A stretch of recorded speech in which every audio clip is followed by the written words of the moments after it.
Hi everyone, and welcome to RollBound 2. I am your DM, Chas, and I'm going to go down the list and have everyone introduce themselves, starting with Groove. Good tidings. I am Groove, and I am bound to the role of Jonathan Oneros Phage. Alrighty, Allie. Hello, I'm Ali, and I am bound to the role of Prince Xander. Alright, Minnow. Hello, I am Minnow, and I am bound to the role of Vivian Deshays. Alright, Joey.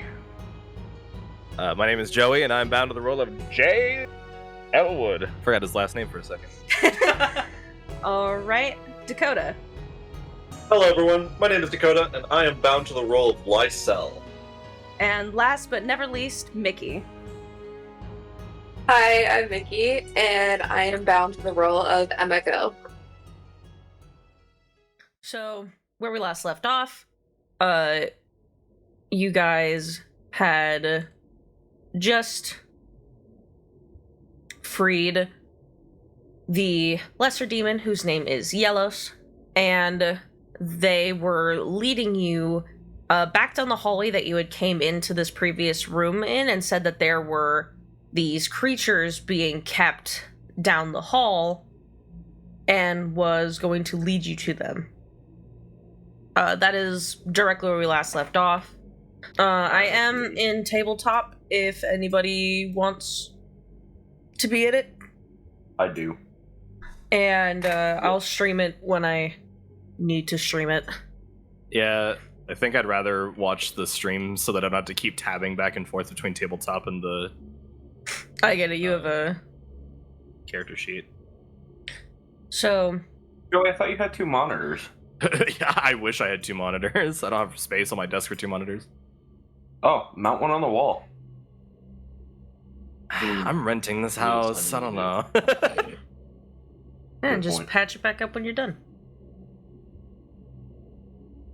You know, they have like arm things that you can like mount to a desk that'll hold a monitor. I'm sure that's true. Do I trust myself with that? Joey's gonna accidentally bitch slap it into oblivion. But as you progress down the hallway, this was the end where it just kind of kept going a little bit darker than the part of the hallway that just offshoots immediately into a room. And if I could have everyone make me perception checks. Absolutely, Dungeon Master. In case it matters, this is to that's hear a something. 5. That's a 5. That's a 5. For a total of 8. Hey, real quick. Usually your server for tabletop is at the top. It's not at the top. What should I search to find the server that we're on? Oh, here. Am I not? If you're on Steam, you can just join off of them if they're on your friends list. Yeah, hold down Shift and press Tab, and it should bring up your Steam overlay. And then just right-click on Starabeat, and then join that shit. I'm not seeing the Starabeat. Where would I see the Starabeat? Oh, there we go. I also had to make sure that I was online in my friend in Steam. Because I was offline the other day. Anywho, well, that's connecting. Hey, Dakota, you figured it out. I'm proud of you. With some guidance, yes. Guidance. So you Guidance. did it before? Hell yeah. Whatever. Okay, let me go look at these rolls. I'm not even gonna bother, dude. Yeah, I remember yours. 12, for 19, anybody 15. who hears this in the future, yeah, like anytime, you know, Chas is like, oh, roll this, and I'm like, dog shit. That's why, because like I got a single digit number, and there's no fucking way.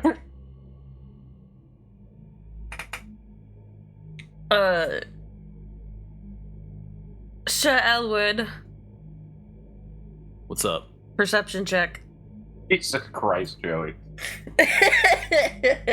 To be fair, I just rolled as persuasion. That's how bad my in real life perception is at the moment. Ah! It's an 18. I persuade the dungeon to let me see it. I persuade the hallway to hallway. This floor is made of floor. Me making the building. Fuck you. There's an 18. Okay, so the DC for this wasn't that high, so pretty much everybody except for Xander, as you're heading down the hallway, you start to hear the slight shuffling of chains. It doesn't really sound like someone is straining against chains. It sounds like chains. It sounds like somebody is like walking over them and like kicking them around the room. And you hear the slight like sound of howling wind, but it's contained to one spot. And you hear these soft guttural growls in the distance. You don't hear any footsteps though. It seems that whatever these creatures are, they do not make footsteps, despite the fact that they sound really large. And as you get closer to the entrance of this room, which doesn't have a door, it looks like the door was ripped off its hinges. Because you can see the hinges of the door in the opening as you're approaching it from the hallway, but the door itself is nowhere to be seen.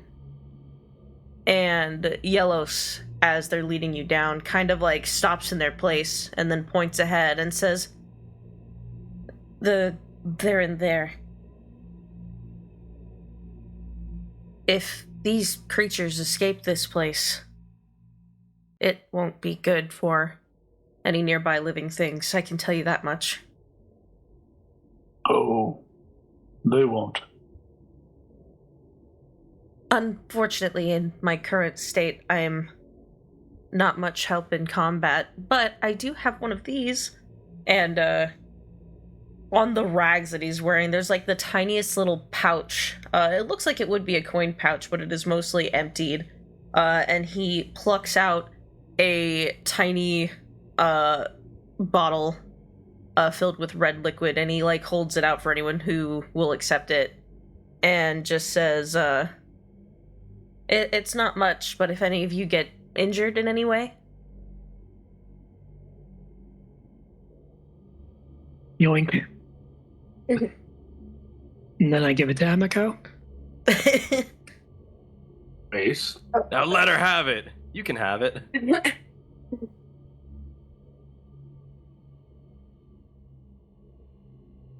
I don't know how y'all would be set up, so I'm just gonna put you in here how I think you would be set up. I'm gonna put the friggin' 7-foot tall towering suit of armor in front of me. Understandable, I think. Well, now, what's this formation called? The battering ram. I like it. Okay. So let me Good get for ramming things with a sense of battlement. Let me... Xander looks off in the distance and tries not to comment.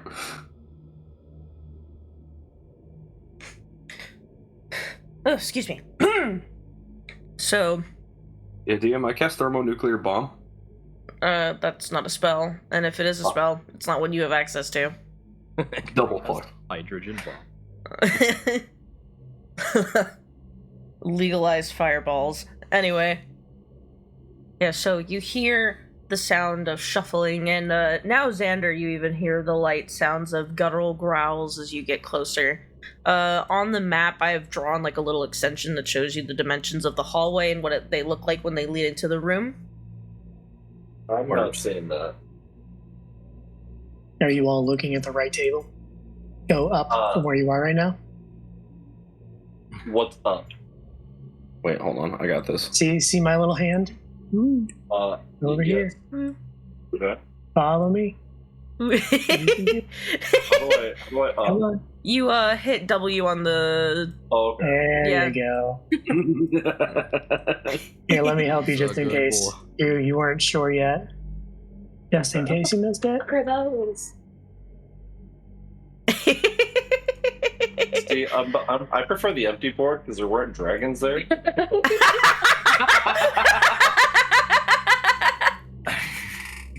Damn. Seems like a pretty accurate. I'm sure it's Market fine. Chess probably just uses the dragons as a stand-in, right? Like, there's no way there's dragons in here. That'd be crazy. Yeah. We're gonna fucking die. If any of you peek into the room, what you'll see is these wyvern. Is fire consuming your skull? No.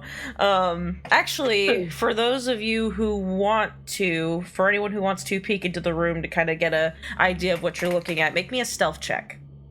Sure, I can do that. I don't have disadvantage on stealth, so I just get plus 4. I got a natural 4. Oh my god. We're all leaning in and falls on the floor. Yeah. So with guidance, that's 10. Guidance. Oh boy. Zorka. My kingdom for pass without trace. I don't get it for 2 more levels. What's the light condition like here? In the hallway, it is dim lit.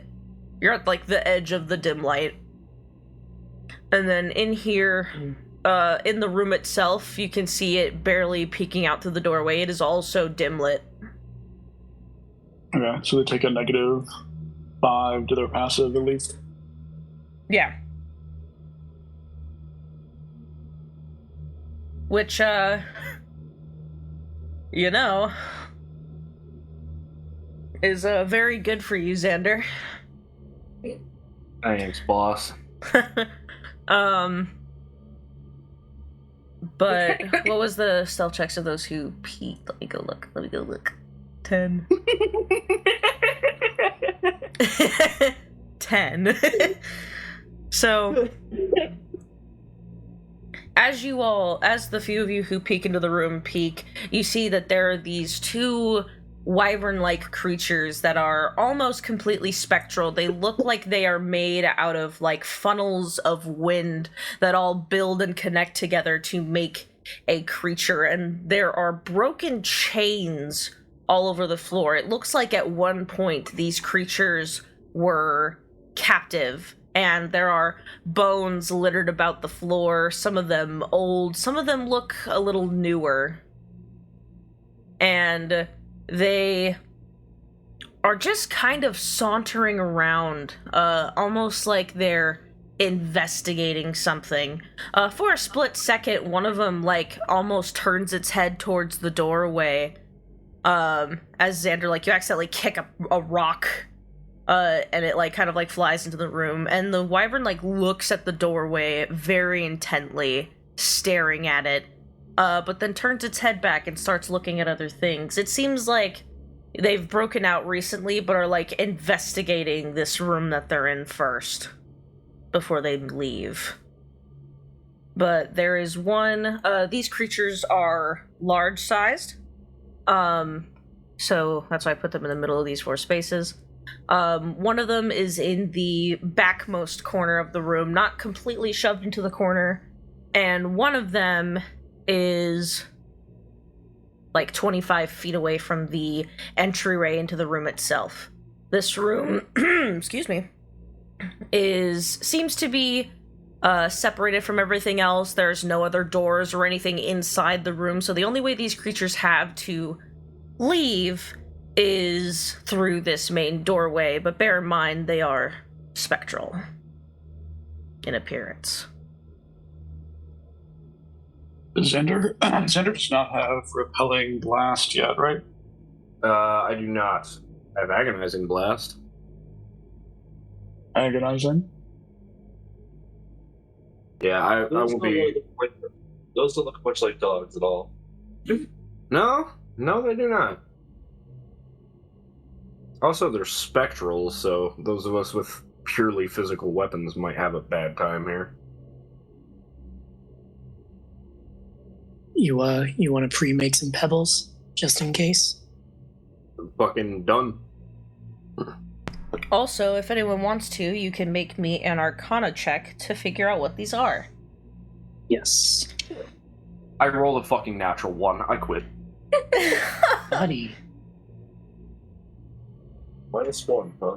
That's not great.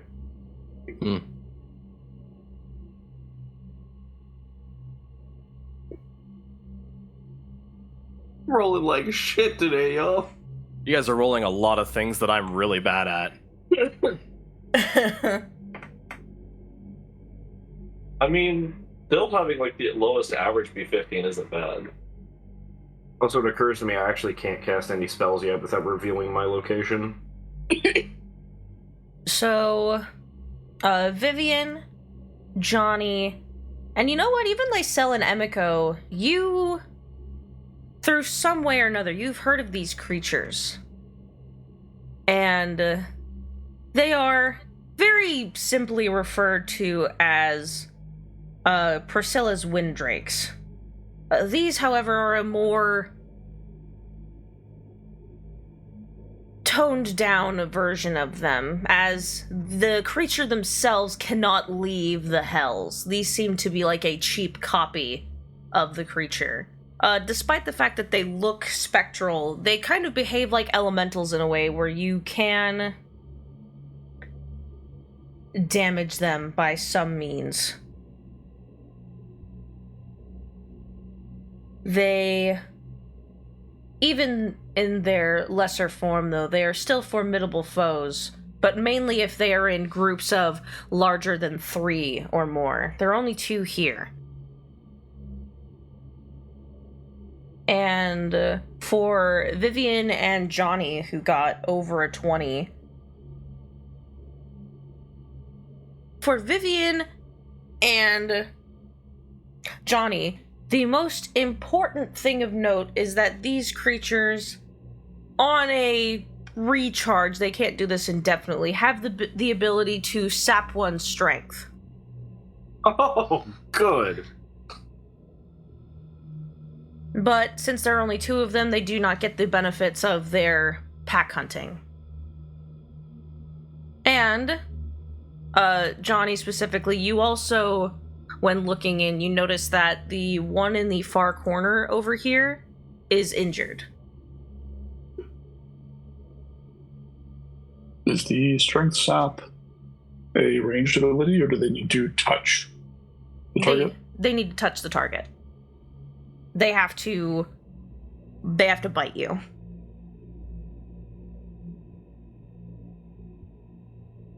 Raise your hand if your strength is less than 10.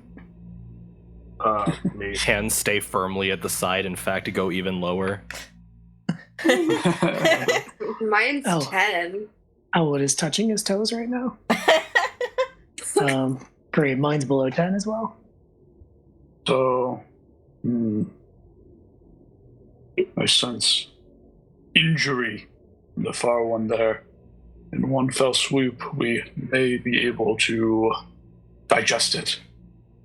However, it is of vital importance that neither come in contact with any of us. Perhaps we get the jump on them, then set a layer of spikes at the entrance. With all due respect, they do not appear to be tangible. I'm not sure the spikes will work. The spikes will work. Right, Chas? That's what we figured out, since these are a lesser version, that physical attacks can still hurt them.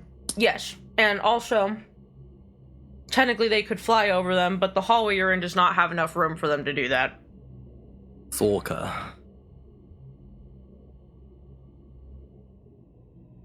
Xander We need just... not worry about their tangibility. Yeah, he shrugs and says, "Well, if you think that it'll work, then I'm willing to try." I can also bring in a friend to take some attacks for us. Okay, One yeah. more. I think we're going to take a surprise round.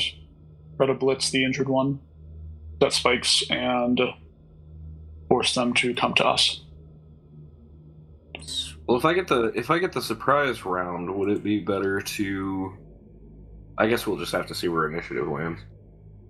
If you get the surprise, do you want to ready it and then use it as your reaction? If that is something chess will allow. Yeah, Yeah, that's I'll- fine. Shut up. I'll allow it. Alright, sick. That way I can start blasting.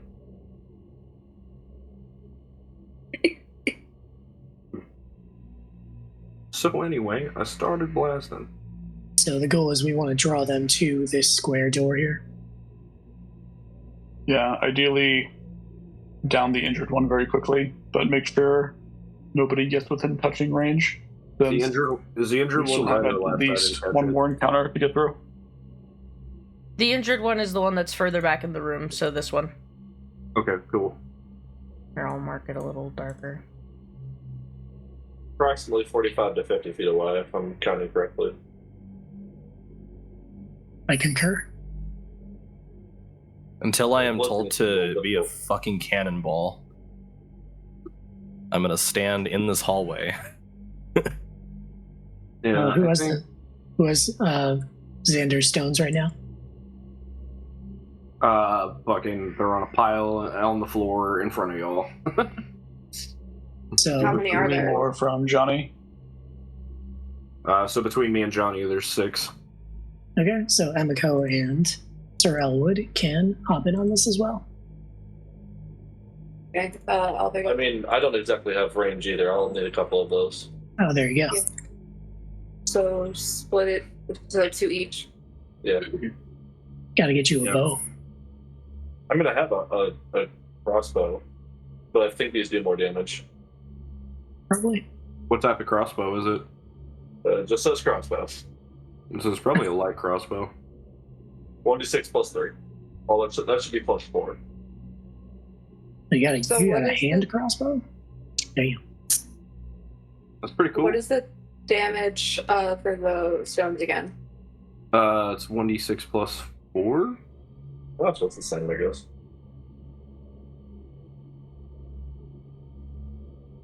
Yes. Range of Who's- 60.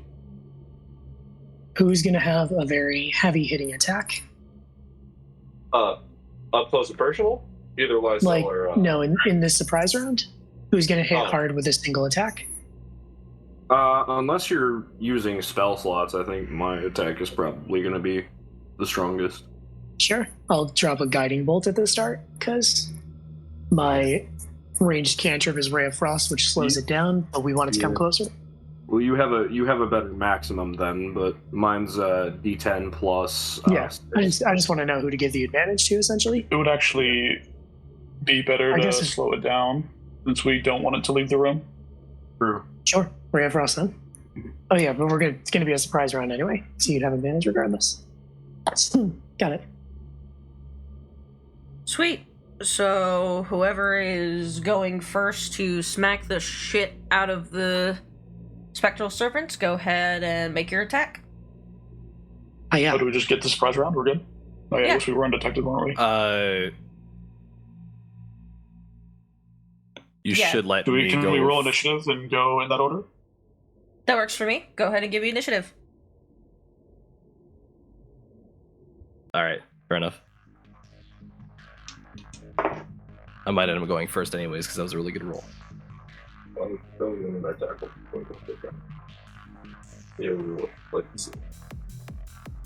Dakota with the good initiative. 18, roll. 17, 16. Ah! Wow, that's incredible. 22, 21. Good fucking lord. It's happening again. It's happening again. And then down at the bottom we have Emiko.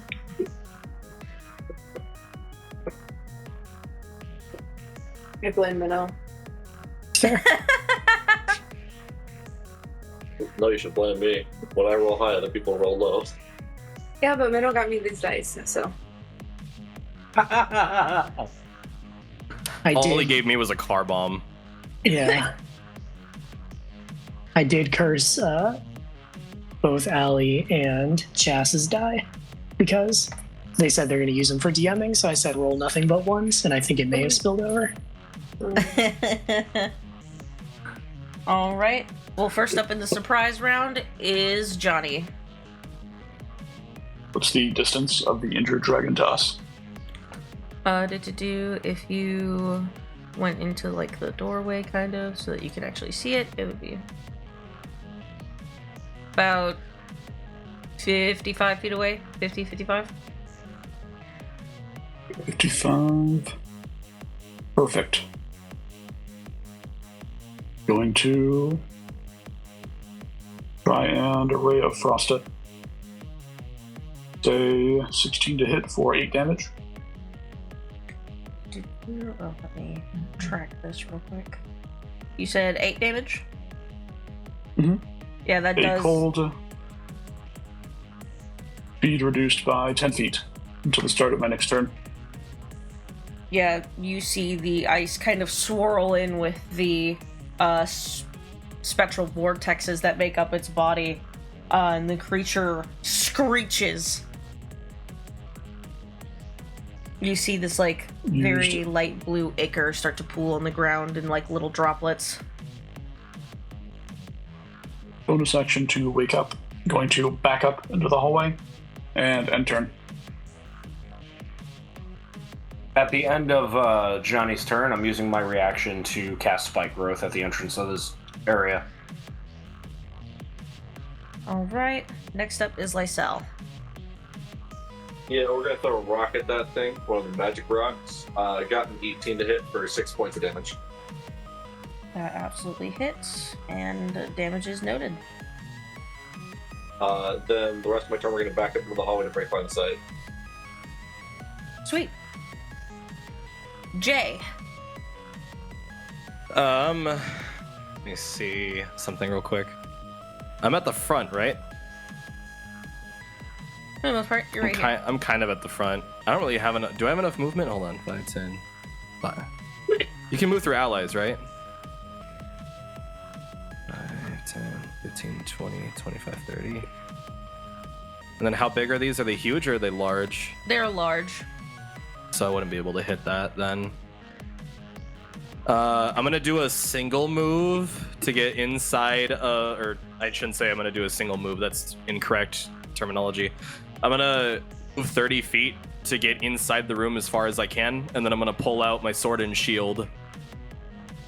You'll be Joey? taking damage if you do that. Spike Where does the growth. damage threshold start? Oh, that right there. Okay. In that case, we will not enter the room. We will stand right in front of that. Do you want to throw a rock? Oh yeah, we have those. Yeah, I'll throw a rock. I'll pebble his ass. Is there a range increment on this, or can I just chuck it?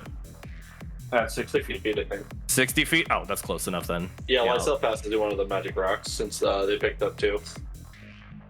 What do I roll for the magic rock? Is it? It's D20 plus 6, I believe, right? Oh yeah, because it uses proficiency bonus and shit. So it's a Yeah. 25 to hit, and then magic stone is a D6 of damage. Yeah. Yeah. D6 plus 4, so 10 points of magic's rock damage. Rock. That's gonna be my main action, and then I only have 1 spell slot left, so I'm gonna save it and end my turn. You guys have spell slots left? Alright. Not anymore. I did, but then I cast Spike Growth. Alright. Xander, it is your actual... Yep, we're gonna swing around, ring in front of me, Eldritch Blast at that motherfucker. That's a 20 to hit. That absolutely hits. Go ahead and give me damage. Yeah, so Xander kind of like flourishes his fingers as a piece of the wall itself, just a small chunk, breaks off and just boom at that motherfucker for a total of, let me see, that's 10 points of damage between force and bludgeoning. Yeah, this thing is very, very, very badly hurt. Anything else for your turn? Let me see. We're 2 rocks down so far. Yes. Or no, Lysel hasn't thrown theirs. I have. Oh, you have? Okay. Then yeah, I'm gonna re-up Magic Stone Sweet. with my bonus action, and then I'm gonna use the rest of my movement to go back to my original position. which I think I can do. 5, 10, 15, 5, 10, 15. Yep, okay. Sick. All right. Look, guys, I found more rocks. Vivian, it is your turn. Xander carries a pouch with him. All right, so the world around Vivian explodes for a moment into the orrery of the various stars and constellations and galaxies floating around before zooming back into her. She lifts slightly off the ground and falls back to her feet, and then with her tiny little legs pokes her head around the corner. The amulet around her neck lifts up temporarily and freezes cold, and she grabs the ice from it, pulling it into her hand and chucks it out, hitting with a 24 for an additional 7 points of cold damage. Then the constellation around her, which is currently in the shape of the dire wolf again, will swirl up and shoot out like a rocket, dealing another 11 points of radiant damage. And then she scurries back to her original space. Yeah, well, you technically just did. I was gonna ask you to tell me how it dies. Oh, yeah? It's just like, I think it just, the wolf comes out and just like lops its head clean off, the spectral head, but she is already turning back and running around as soon as she heard strength reduction, so she doesn't see it. Yeah, the creature's headless body falls on the ground, and it still maintains its form. It doesn't disappear, but it just looks like there's a, like, weighted tornado, lump of tornadoes just on the ground, like the swirling smoky vortex now lifting up some of the rocks as the creature is deceased. Oh, well, that's a thing. And that one doesn't get a turn because it's surprised, which means Emiko, it is your turn. Emiko's gonna pop her head into the doorway, chuck a magic stone, nat 20 for a total of 10 stone damage, and then she'll pop back out and then move back. Alright. So, top of the round, the creature is no longer surprised. Johnny, it is your turn. Poking my head back out. Have it make an intelligence saving throw, please. It's not really good. Just to be clear, Chas, if we are poking our heads out like that, does the creature have any cover from us? I can't really tell. The doorway's large enough where you can, like, look in and have a clear view of it. Okay.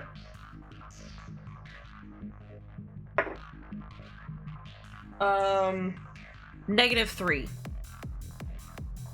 Going to take 4 psychic damage, -2 to its next saving throw. Alright. And running back to original position. Lysel, it is your turn.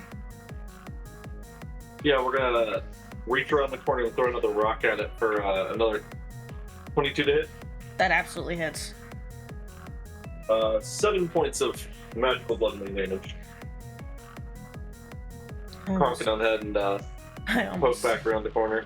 I almost dealt that damage to Lysel. Oops. You take 7 points of rock damage now. Anything else for your turn? No, that's it. Alright. Jay. Alright. He did not enter, which means we are Chuck Rock. We are Chuck Rock. 15 to hit. That absolutely hits. 6 points of damage. Damage is noted. Anything else for your turn? Nah. Alright. We are no longer Chuck Rock. Alright. Xander. Yep, wheeling around the corner, Eldritch Blast, 16 to hit. Yeah. For 15 points of damage. Damn. Edge. I think just one singular spike from the spike growth just breaks off and like a missile just shoots into this creature's chest. And Xander's gonna toss some more stones on the ground, casting Magic Stone once again.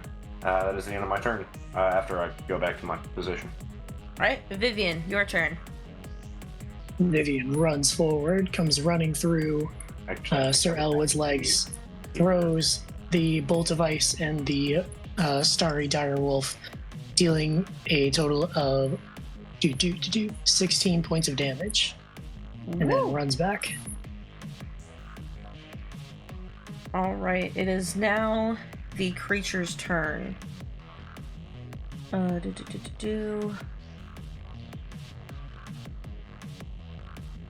Wow, I can actually fucking make it in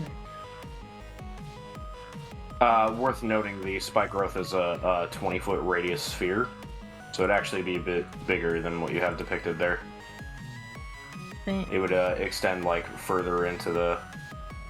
Yeah, there we go. Remember, a 20-foot radius is a 40-foot diameter. Yep. I learned that when I was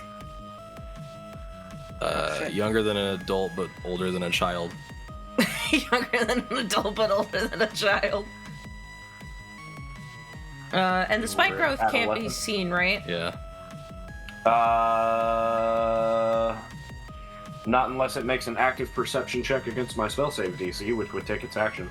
Yeah, no, it's not gonna do that. This creature is literally not smart enough to, so it's gonna fucking go.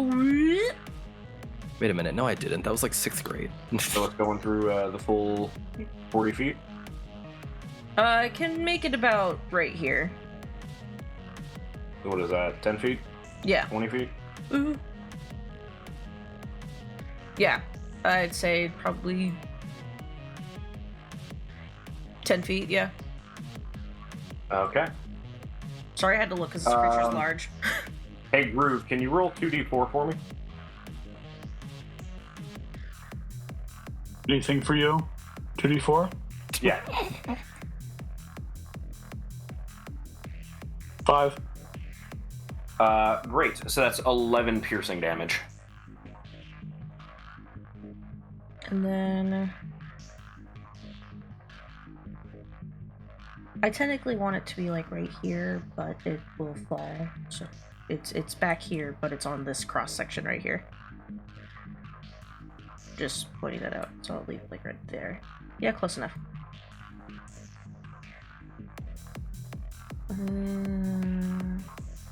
It's also worth noting that moving through the spikes is difficult terrain. Yeah, so I can only move that far. It also has to stop flying if it breaches that doorway, because it cannot fit if it is flying. It really do be like that sometimes. Yeah, it'll do that. Although I think it'll only reach J if it does that, but it kinda doesn't care. Yeah. Jay, make me a dexterity saving throw. Oh no. I'd rather not. I am a big old hunk of armor after all. 8. 8, surprising to no one, does not succeed, as you see this like turbulent vortex of wind come out from its mouth that at the very end of it, once it reaches you, actually turns into like these rolling shadows. I do believe I've been cursed.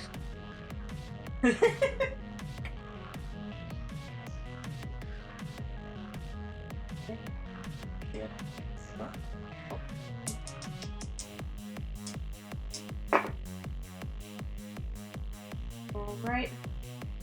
And as these shadows smack into you, you take 8 points of bludgeoning damage. Any extra effects, or is it just damage? Let me open up the thing again. I know that it had an extra thing. Okay. You also get knocked prone. Oh, that's not bad. Yeah. Reminder, it's not a dragon, just looks like one. Well, I know it's not a dragon, but I was thinking like, man, you know, it would really suck if those swirling shadows of death did something involving death. You guys are level 3. And this is not the I end did of get the- hurt, to be fair. Any rations that you're carrying immediately spoil and are unusable. No, that's okay. Also, you're sterile. Also, you're sterile. All right. Oh, That, however, will be the end of its turn, making it Emiko's turn.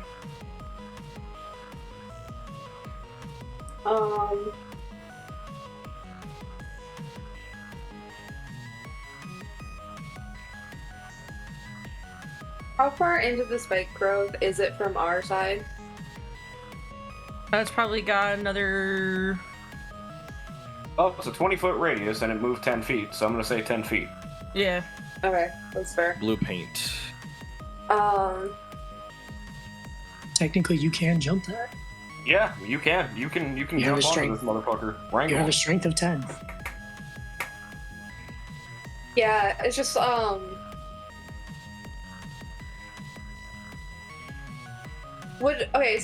the Arcana check earlier would have been able to tell us if doing necrotic damage would be a bad idea on this thing.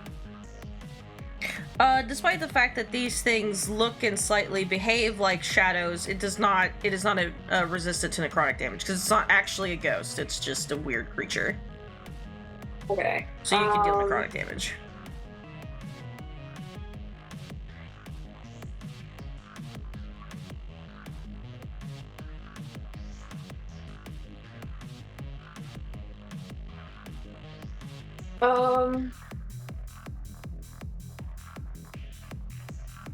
I don't want to be in anyone's way, especially myself who can hit it now.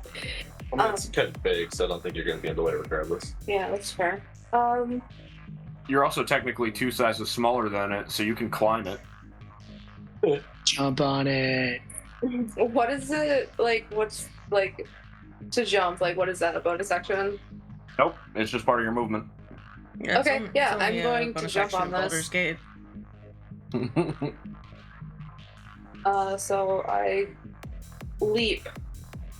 And I'm gonna hit it with my hands of harming. I'm gonna jump on it, and then I'm gonna beat the ever-loving shit on it. The shit out of it. Does a 14 hit? Yes. Okay. Og, let's go.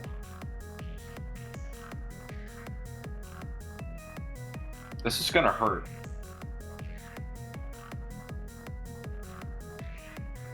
So it's gonna take 7 points of necrotic damage, Ow. and then I'm gonna use my bonus action to flurry of blows.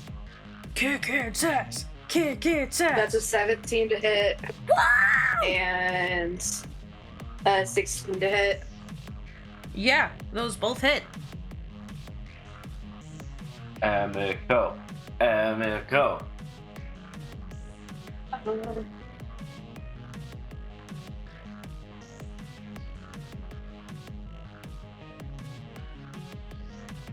Gonna be 15 damage total. Oh! Hey, Emiko. Yeah. Tell me how it dies. Yeah.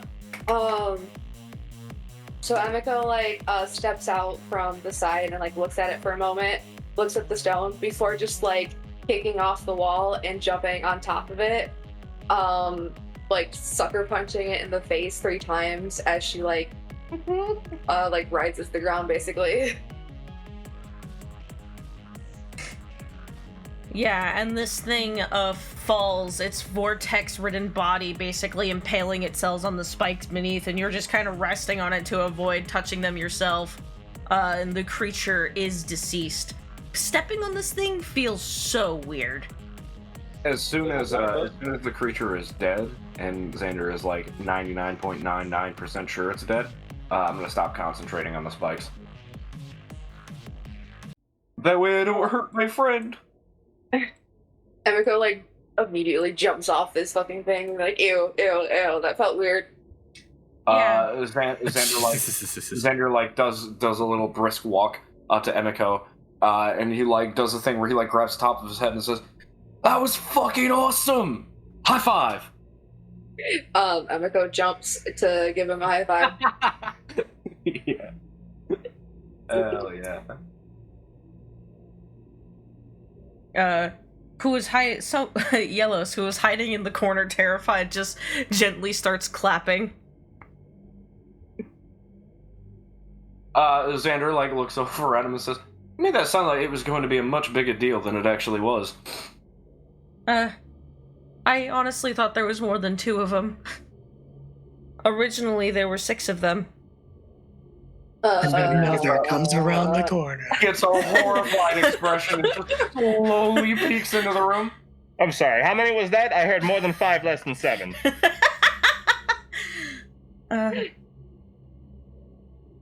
DM, I would like to make an active perception check to see if the ambushers are about to become the ambushees.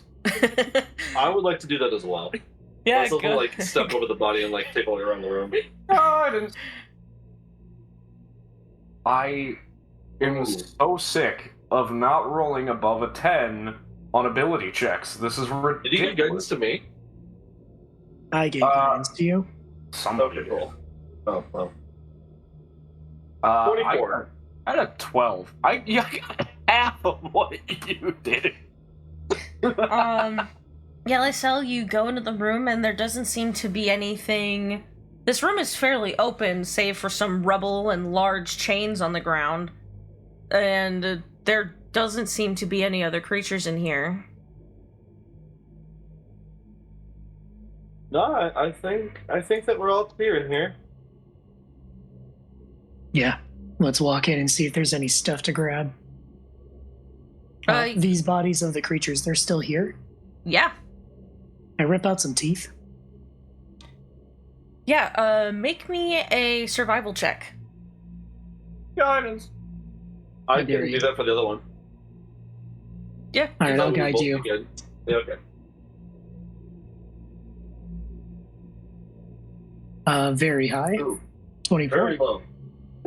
10. Yeah. Man. So, Vivian, you're able to get, like, its canines.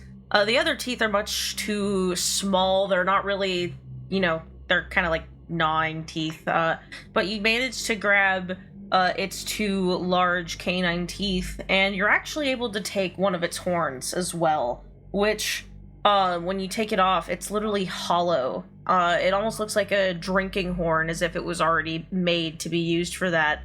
And it feels weird to the touch. There's almost like a soft vibration, and it almost looks like your hand's about to phase through it, but it's just solid enough for you to hold on. And, the teeth look, dark and gray, and they're, like, actually see-through. If you hold it up, it looks almost like an opal gem that you can, like, barely see through. Sweet. Put him in the bag. Looking over, seeing Lysel grabbing onto the canine, 1 foot against its head and pulling on the other one. I'll go over and try and help him, see if I can salvage anything from that one too.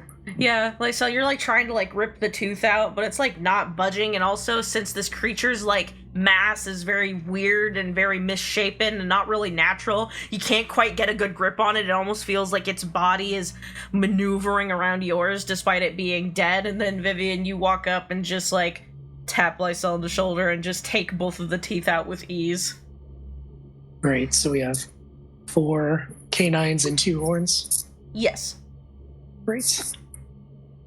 All about the angle, I suppose. And then anyone who wants to make me an investigation check to find whatever else is in this room. Yes, please. I'm going to help somebody. You can help me. Sure.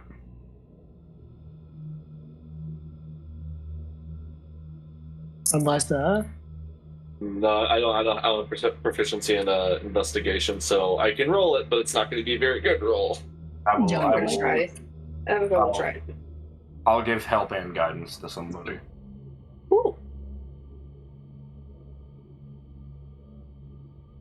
25 investigation. Emiko got 17. 17, 25. Did anyone else roll? For investigation, was it? Yeah. Investigation? You don't want me to. Okay. Okay. And so on a 25 and a 17, Emiko and Vivian, you take a look around the room, and while it does look pretty barren, you actually do find a few things. You find, the first thing you find, Emiko, you find this bracelet that's a little bit covered in dirt. It's a little scuffed up, but still a bracelet nonetheless that has a bunch of little charms on it. And when you pick it up, well, if you do actually, I won't assume. When you get near it, I'll say, you start to hear this, like, soft humming. Almost like someone, singing to themselves. Very calm and very quiet. You literally have to be, like, almost right on top of it to hear it. But with your acute kitsune senses, it does make a sound for you. What exactly is it again? Sorry. A bracelet. It's a charm bracelet. Emiko's gonna pick it up. Yeah, when you do, you hear the voice get a little louder, and it's very, very soothing. It almost reminds you of the spirit world when you visited for a short time, how there's always this music in the air. And you'll notice that one of the symbols on the bracelet is one of the symbols that you see in the spirit world quite often. What would it mean? Make me a history check. Oh my god, that was natural 20. Damn. Yeah, so Emiko. Yeah, 21. Yeah, I'm just gonna give it to you. You got a natural 20. So, Emiko, you know that sometimes, they don't have to be super powerful, but a powerful enough, spirit kin of any kind, even if it's one of the gnomes, a kitsune, anyone from the spirit world, if they're powerful enough, when they die, they can imbue, not their soul, but their essence into an object. Sometimes even kitsune will turn their familiars into an object, and it basically is like a piece of their mortal life that remains. People usually leave these behind as like gifts or memoirs or something like that. And you take a closer look at the charms, and like one of them looks like four of them look like a paw. One of them looks like, a little tail. It almost looks like the charms on this bracelet are supposed to represent like parts of a cat, as one of the charms is like a very cute, almost cartoony, if you could call it that. Not that Emiko knows what a cartoon is, because that doesn't exist, but a cute stylized depiction of a cat's face. A caricature. Yeah. And the bracelet, once again, like, just has this light sing-songy aura coming off of it. I think Emiko will cup it in her hands. Before saying a very soft,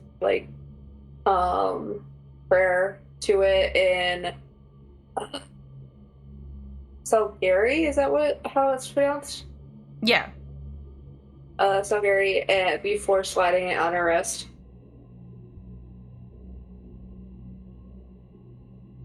Yeah, and you feel this sense of comfort come over you for a brief moment, and the humming gets significantly quieter, but not in a way where it feels like it was a bad thing, but it kind of fades into the background. It doesn't ring too loudly around you, but it does, you do still hear it a little bit. It's very comforting.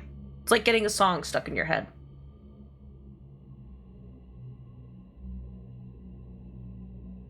Okay.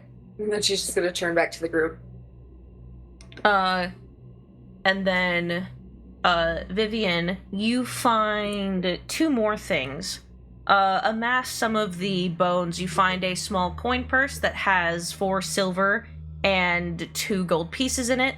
You also see that inside of this coin purse there is a minted emerald and then a bunch of like random herbs. It looks like this was like someone's purse that doubled as both a coin purse and their like component pouch. A bunch of herbs, you say? Yes. As someone with an alchemical background, would I see any value in these herbs? You would, actually. Despite the fact that these have obviously been in here for a while, they've actually remained, well preserved. Make me an Arcana check real quick. And I think I took all of Allie's ability checks tonight, because I'm rolling hot. That is a 21. Yeah, you notice that looking at the type of herbs that these are, you've collected these near where you used to live. If they've been in here for as long as they have, they should be dried out and borderline useless by now. But you also notice that the coins are very clean as well. They haven't aged in any way, even though it's metal, but they're not covered in dust, they're not, bad in any way. You get the feeling that the reason these ingredients and such are kept so pristine is because of the little pouch they're in. Ooh. Do I have something? I'm going to reach into my bag, I'm going to take a torch, and I'm going to, sort of like I'm testing the depths of a pool of water, stick the torch in and see if I hit the bottom.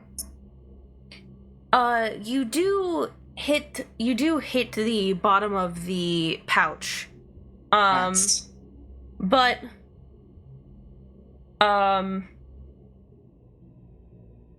so it does hit the bottom of the bag, but you notice when you take the torch back out that the wood on the torch, if it had any splintering where you stuck it in, it has slightly mended. Oh, that's pretty neat.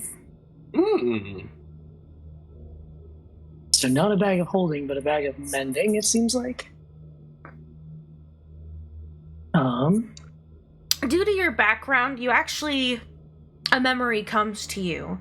There's a little trinket that some witches have called a bag of preserving.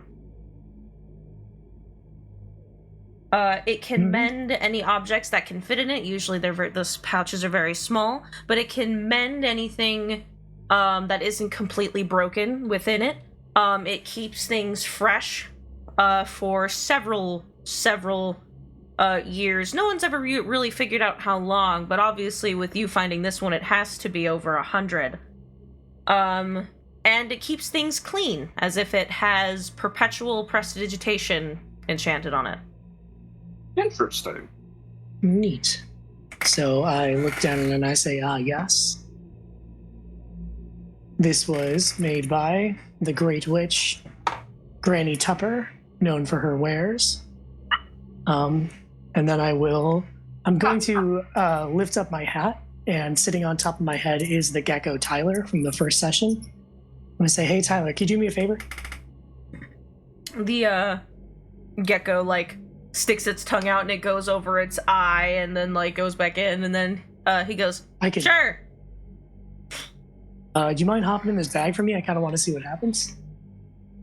Okay. I'm 99% sure that you will be okay, but I do just want to let you know there is a 1% chance that you will not be. Is that okay? I trust you. And then he's gonna literally cannonball into the bag. Great. I'm gonna wait 5 seconds and then pull him back out. How's he look? He looks like he just had a brand new shed. His scales are a little brighter. His eyes look a little shinier. Tyler, you are radiant. I don't know what that means. Means you look sharp. You wouldn't know what that means. You look great. Yay! I'm glad. I put him back on top of my head and put the hat back down. Fucking Homer Simpson. Woo! Yeah. Sweet. Yeah, so I will take my bag of preserving and I will hold on to that. I'm actually going to take a bunch of the monster shit that I've been grabbing and tuck it in there. But how much stuff can I fit in there? Is it like, how big would you say it is? Is it like fanny pack size? Is this like backpack size? It is about the size of like a bag that you would hang off of your waist. Okay, so I'm thinking like classic medieval fantasy coin purse. Yeah, maybe a little bigger, so it can hold quite a bit. I'd like to at this point kind of Xander's gonna walk up to Vivian and kind of like examine this bag and say, "This gives me an idea." That's great. I do want to hear your idea, but I did also, I'm sorry, but there's one other piece of loot that Chas has to give me, and I insist that I hear what that is first. Oh, yeah, real quick. The last thing that was resting in the same pile of bones, is a small, and I mean really small book. And I mean small as in it has many pages, but its dimensions are just way tinier than the average books. Looks like a pocket diary. Smaller than the average book. That has a lock on it. Do I see a key for it? You don't see a key. You can see the chain that would have held a key, but it looks like at some point it snapped off because it was very brittle. I'm gonna put the book in the bag and then pull it back out to get all the dust off of it, and I'm gonna give it a little sniff. Does it seem like a regular book? Not at all. When you like take a little sniff, it smells heavily of like it. Here, I'll do it better. I'll do you one better. When you take a sniff of it, it literally feels like your body is taken somewhere else for a moment. And this is only for the briefest of seconds, but for one moment, it looks like you are standing in a library that is circular in shape with shelves going all the way up to the ceiling and a magical ladder that extends and shrinks as it goes for people to reach higher up shelves. There are constellations floating in the air, and in the center of this large circular room there is what looks to be a crystal ball, and on each side of the crystal ball there are four there's one on each part of it, but there are four spectral visages that appear to be talking with quote-unquote customers. This appears to be some sort of magic shop, and again, this visage fades after maybe all of 2 seconds. But when you sniff it, it feels like you were in this place for but a moment. As if you just intook a memory. Oh, shit. Okay, so I think that like her head snaps back after sniffing it for 2 seconds, and then Xander is there and he says, "That bag gives me an idea." And Vivian looks up and blinks twice and says, "What is it, Prince Xander?" Well, as I think I discussed with all of you previously, my ring, I can... effectively, there is, what did Mother call it? An extra-dimensional space within that I can enter. I haven't quite sorted out how to take other people with me yet. Hopefully that will reveal itself in time, but I wonder if I could perhaps mimic the enchantment on that bag and place it on the ring, such as the things that I keep inside will benefit from such an enchantment. That sounds like an extremely useful idea. I'm going to hold on to it until we get back to town, but then if you have time that you want to test this, you're free to use it anytime you want. Does that sound agreeable? Of course. Thank you. Great. Also, do me a favor, stick your hand in here. She holds up the bag. Whoop. Not that hand, the cursed hand. Oh. Whoop. Pull it back out. Yep. Pulls it back out. Anything happen? It doesn't lift the curse or anything, but your hand looks very nicely moisturized and all the dust from this dungeon is off of it. Mm-hmm. An excellent sanitization method. Keep that in mind. Mr. O'Nero's phage. Yes, mistress. Smell this. A memory for you. She tosses the book to you. Johnny sniffs it and sees the vision and begins salivating. He is going to pull out his thieves' tools and attempt to pick the lock. Yeah. While he's doing that, Vivian would briefly explain to everyone else what she saw. So we're all on the same page? Yeah. With guidance while sleepwalking, using thieves' tools, proficiency bonus, that is a 26. You managed to very easily pry the lock open, unlocking it without damaging it in any way. And it feels like all the papers that were forced to be like compressed suddenly like puff up and the book opens without even being opened by you. And it looks like two things. It looks like someone who does like astrology magic. There's like a lot of star charts and stuff that are very carefully kept track of and also noted down. It also keeps track of like the moon phases, and there's notes about them and what they mean for what this person's work was. It is also a spell book.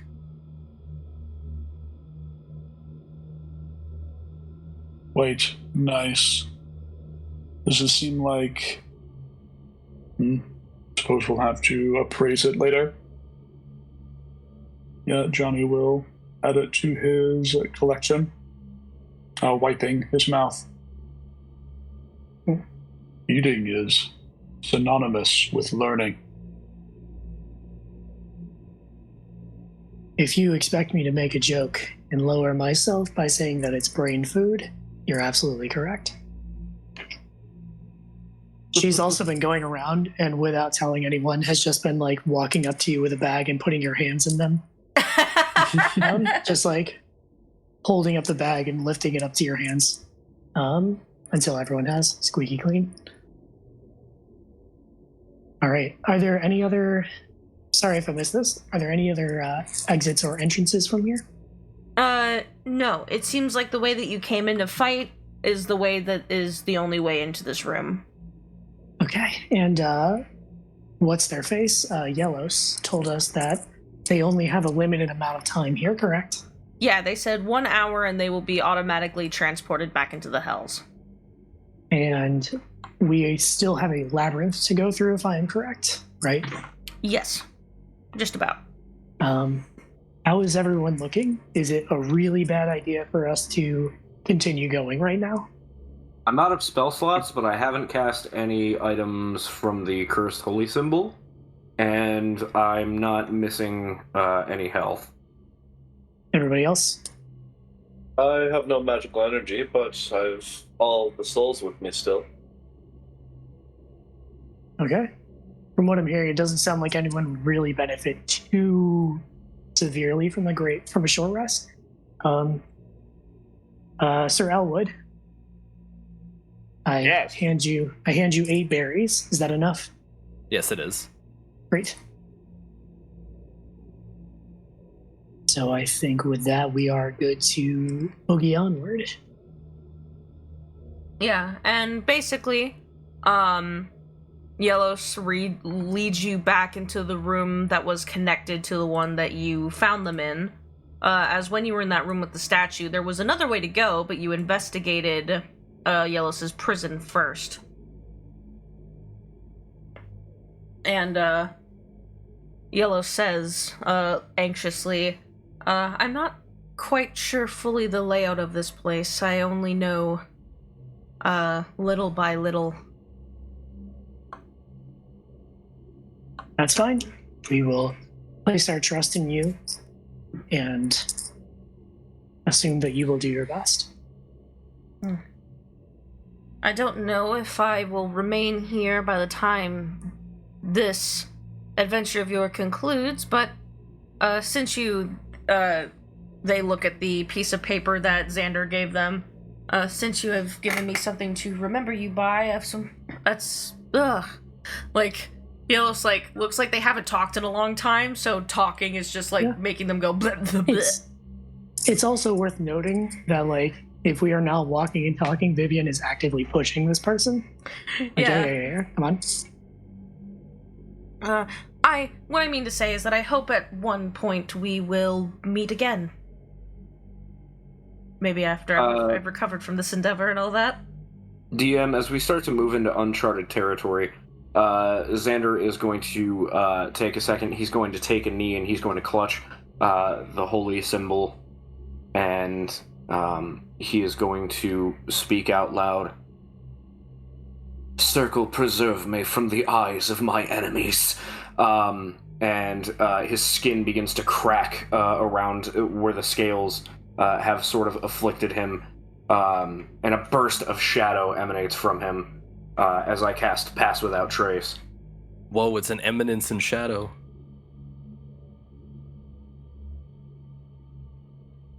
It was a good joke, Joey. Letting you know. Thank you. That joke has a season 2 on High Dive exclusively. This isn't sponsored. Yeah, we're going to need to cut that out. No. Great. So are we stealthing then, I assume? Ready to move at speed if we do?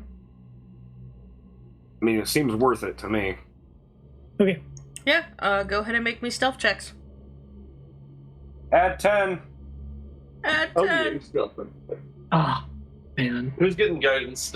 Guidance. I'm guidancing myself. I apologize. That is all right. I just wanted to make sure I was rolling accurately. Damn! Oh, fuck me. 26 stealth. Oh, I can't believe I 33 almost stealth. played a halfling in this fucking campaign. Damn.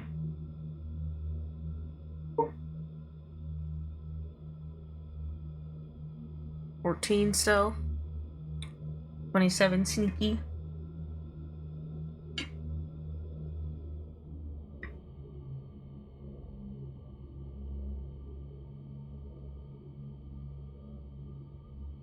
$33, $32.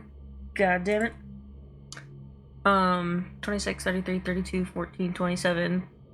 Jay! God damn it.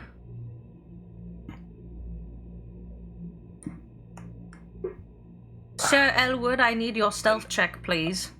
Yeah, I'm aware. Is it bad? Oh, 19? Oh. DM, can I burn a Celebration Shark Sparkler on somebody else's behalf? No, because they have one. Oh, we have one of those? Yeah. Man. Yep, it's for the final boss. So here's the thing. That really is the thing, is that it is for the final boss. Because way back in 2021, I want to say, the trans right popper saved us all when we were fighting Jace. So, like... Oh my god. There is a part of me that wants to hang fuck it, I'll reroll it, I don't give a shit, because I'll forget I have it again. Great, better. What? I'm sorry, what just happened? Oh, so... for RollBound, when we start a new campaign, in the character creation section, I tell everyone to put a Shark Celebration Sparkler in their inventory, which allows them to reroll one check, but you have to take that result. Oh, I was not aware of this. Well, now you have it. You have the Celebration Spark... Fuck. Yep. Sharkler. Sharkler. God, we went a whole campaign. We went a whole campaign in 3.5 sessions without Sharkler. God damn. That's what I'm here for. Although that reroll is much better, Vivian. Goddamn, that's like a whole 9 better. It very literally could not be worse. Yep. Yeah. So... as you're all making your way through, you are in a, once again, a hallway that at first goes straight, but then very quickly shifts right, and... Excuse me, burp. Excuse me, burp. Excuse me, burp. Ugh, bleh. Okay. At the end of this hallway, there is a room that doesn't have a door by any capacity, but an arched doorway. And there doesn't appear to be any light coming from inside, and you see some shapes. I wouldn't say obstructing the doorway, but you can tell that they are not far from the doorway itself. None of you hear anything. This area actually becomes eerily quiet. The fog that was layered on the ground is almost completely faded away at this point. You see that there are two torch-like sconces by this door, but there are no torches in them, and there appears to be no light coming from within. Can I send Anodyne into the room, staying within the 20-foot radius? Just have her take a look around? Yeah. I would like to do so. Are you going to be looking through her senses, or just waiting for her to come back? I'll look through her senses. She got fucking 28 on stealth. Yeah, what's in the room? Yeah, when she walks in, it appears to be a library. Rather small, rather quaint. There are some shelves where there's maybe 12 books on it at all. Some of them are filled all the way. There's a few desks that have, like, papers on them for, whatever work that individuals were doing. There's a few candles that are in, like, little trays on tables that are unlit. Some of the wax is pulled at the bottom from the last time that they were used. And there is... Sorry, I have to... There is one exit from the room that isn't far from the entryway you are all standing by, just along a parallel wall. But from Anodyne's quick look over, there doesn't appear to be anyone inside. But, a point of note, in comparison to everything else, this room is also very well kept. None of the walls are collapsed, none of the bookshelves are broken or disturbed. This place is completely intact. And I'm sorry, one more time, could you give me the dimensions of this room again? So this room is rectangular in shape. The long ways is 40 feet, the short way being 25 feet. Alright, I'm gonna take her down to just a 18 stealth and just have her do a full sweep. Just in case. Yeah, once again, on the darker corners of the room, there don't appear to be anything. The room does look like if there were people in here, they left in a hurry, but the chairs and floors have since collected dust. The room is completely empty.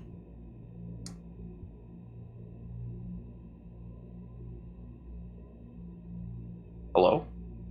Can you hear me? Oh yeah, you're just... The last syllable got cut off, so I thought maybe I lost internet. I'm sorry. Said it's a library. Xander's going to quietly say out loud, I think we're good to proceed, and then is going to do just that. Returning to his own senses. I'm going to recall Anodyne back into the ring. Yeah, and also the door to leave this... there is a door to leave this room. I need to make that point that it's not like an archway, similar to the way you're entering it as a door. Ow. Does it seem like there's anything in particular worth grabbing in here? Make me an investigation check. Help. Sweet.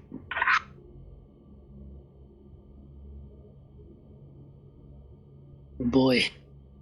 I talked too much shit earlier when I was talking about how good I was rolling. 16. Pretty That good. still is enough.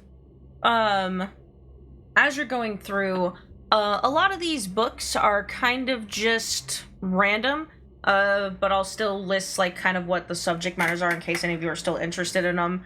There's one that has a history of Farwood, a list of the hierarchies of the Hells, basically the princes, the sons of treachery, and all things in between.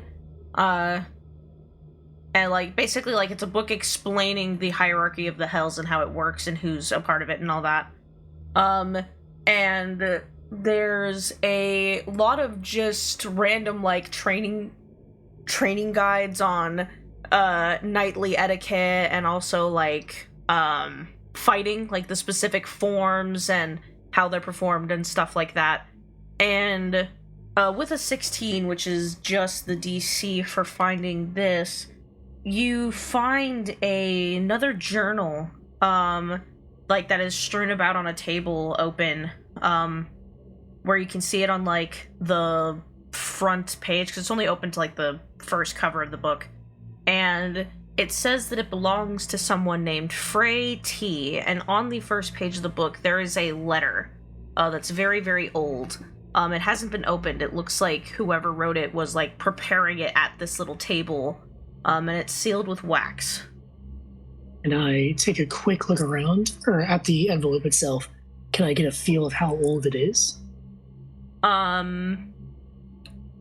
It looks to be over 100 years old, like with the aging of the paper and the aging of the wax. Like the puddle of wax has kind of shrunk in size, but is still just enough to keep the letter closed. Okay. Dunk it into the bag and pull it back out. Does it look better? It does. Sweet. Gonna pop open that seal. Yeah. First, I'm gonna smell it. Does it smell weird? It kind of smells perfumed. You get the sense that maybe that was the wax used to seal it. Sweet. Open it up. Yeah, and inside is a folded letter that says, "Dearest sister, I was thrilled to hear the news that you had overcome that foreign sickness from Frumal. When I had heard you came off the ship bedridden and dying, I wasn't sure what I'd do. It's no matter now, though.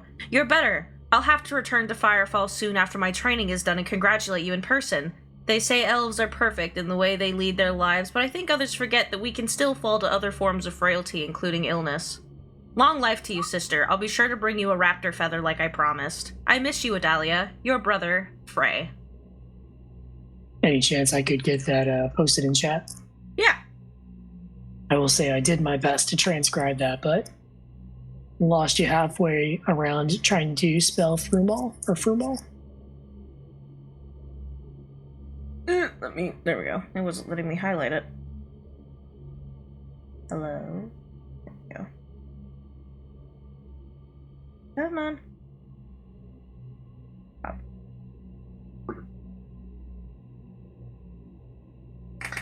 Sorry, I have to get Discord open on my phone.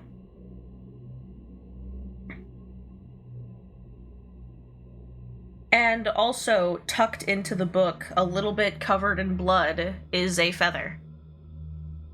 It was underneath where the envelope was resting.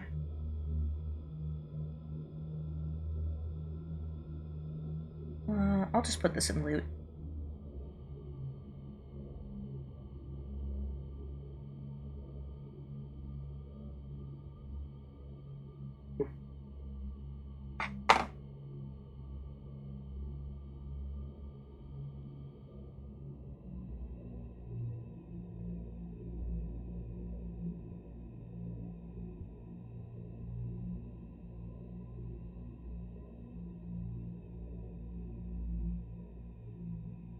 So this journal belongs to him, and this letter is from him? Yeah. So he never had a chance to send it? He did not.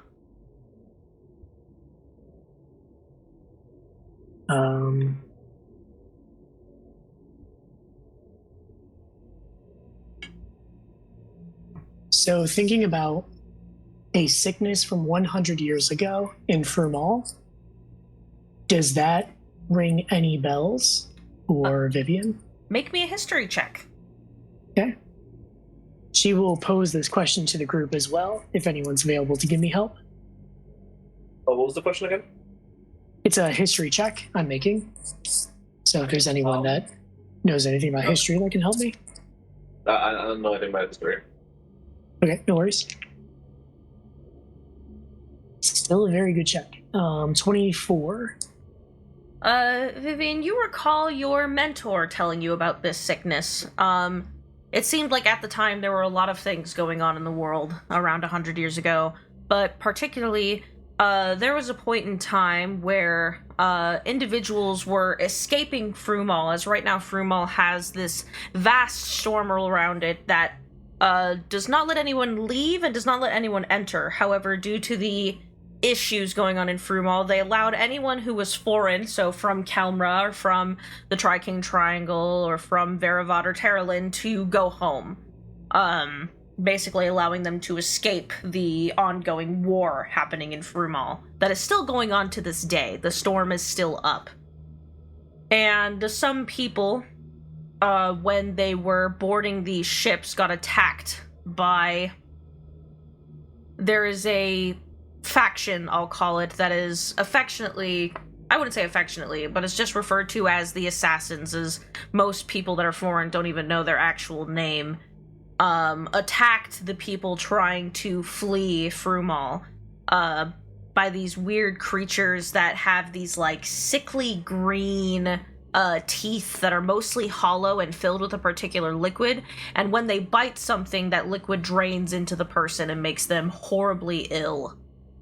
Usually, it kills them within a few days. If they're lucky, they'll survive, but be...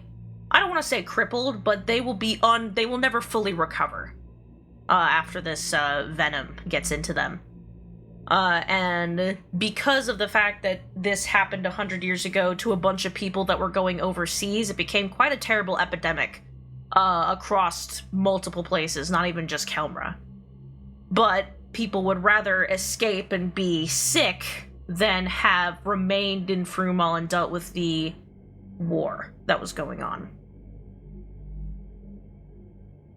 And just to be clear, does that match up with the timeline of everything that's happened in the, in regard to the Order of Platinum? The Platinum Order, that's it? It seems like it was all happening in around the same time. They don't appear to be connected. So Frey was likely a person that was a part of the Platinum Order, and his sister was escaping Fruitball. Correct. But not necessarily that one led to the other. Okay.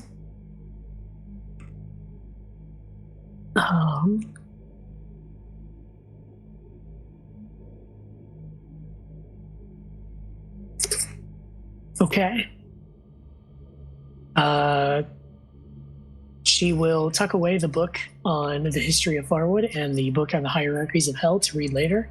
She will grab a single guide on knightly etiquette, the one that has the best cover, because goddammit, she doesn't have time for all that. She's not even going to offer. Sir Elwood already knows her knightly etiquette. He doesn't need a book on this. And she will also tuck away the journal for now to read later, but I think that she wants to not waste too much time while we still have Yelos.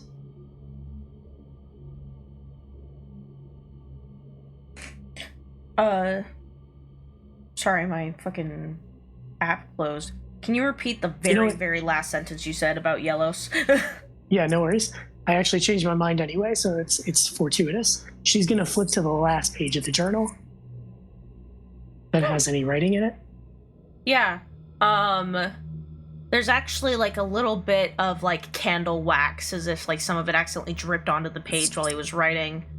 And it reads, now this one is one that I have paraphrased, not fully written out, so I'm not gonna copy and paste it. I just had like a paraphrased vibe of what I wanted the journal entry to be like.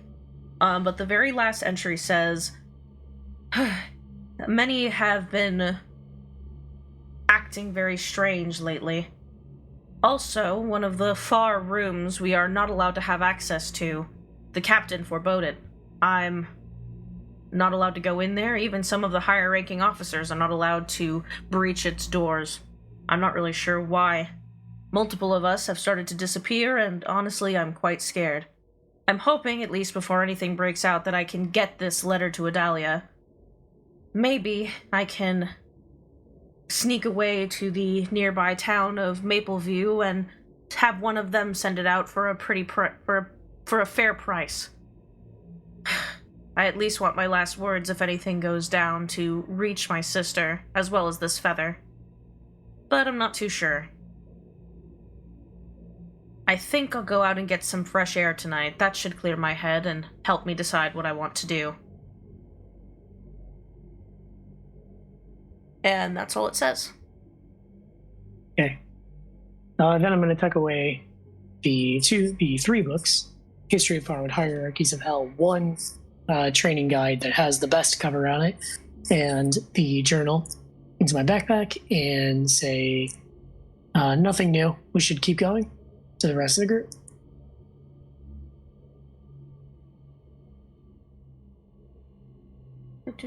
Just making sure that I did not miss anything in this thingy.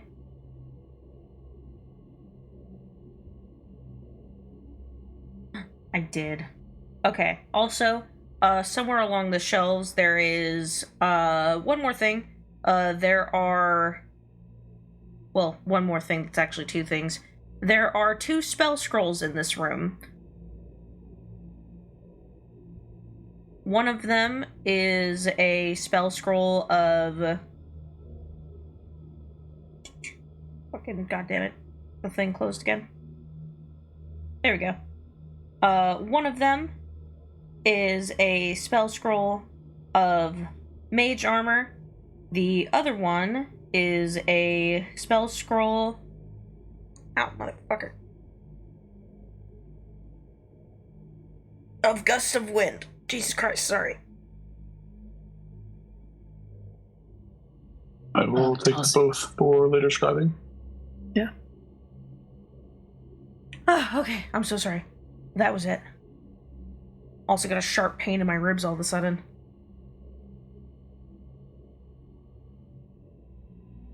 Alright, so as I I'm said... gonna help Johnny check out this door, because you said there's a door going out of here, and check it for anything nefarious.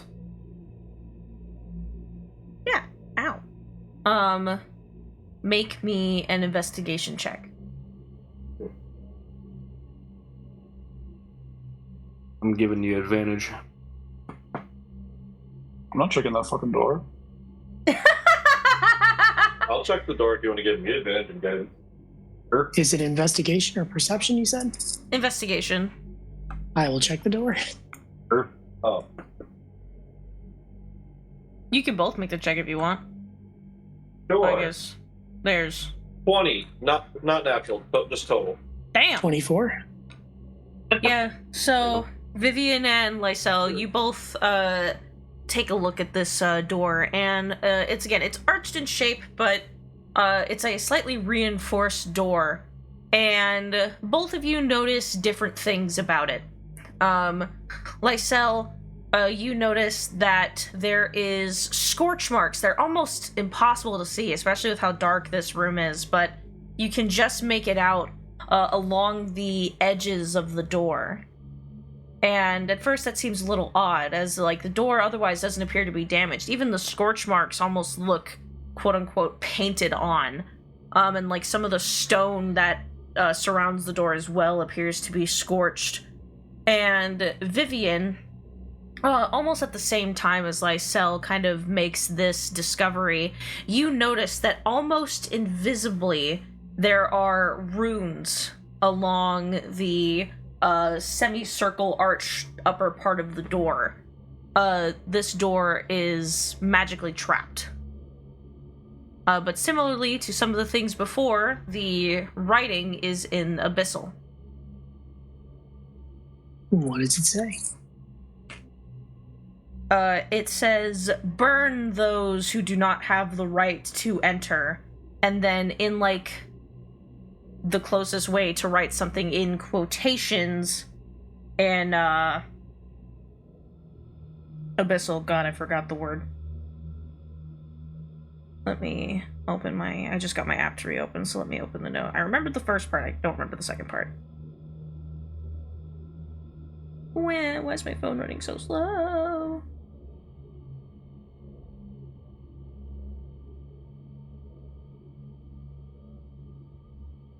please.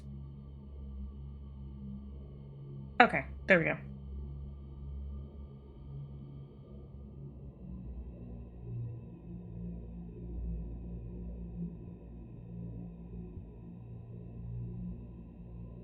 It says intrare. Intrare? Intrare. I say that. The runes all light up and become visible to everybody, almost like they were lit aflame, and then you hear a weird like ka-chunk noise, and the runes all discorporate completely. They disappear off the door, and it slowly starts to creak open. Great. I will hold the door open for everyone. That reminds me in like early 2000s video games when you'd have to hack into people's computers and they just had their password on a post-it note on their monitor. Yeah. Basically, it's like Most secure corporate password. It's basically like these dumb no dumb motherfucker just knows Abyssal. Vivian would like to know your location. Let's sneak on in.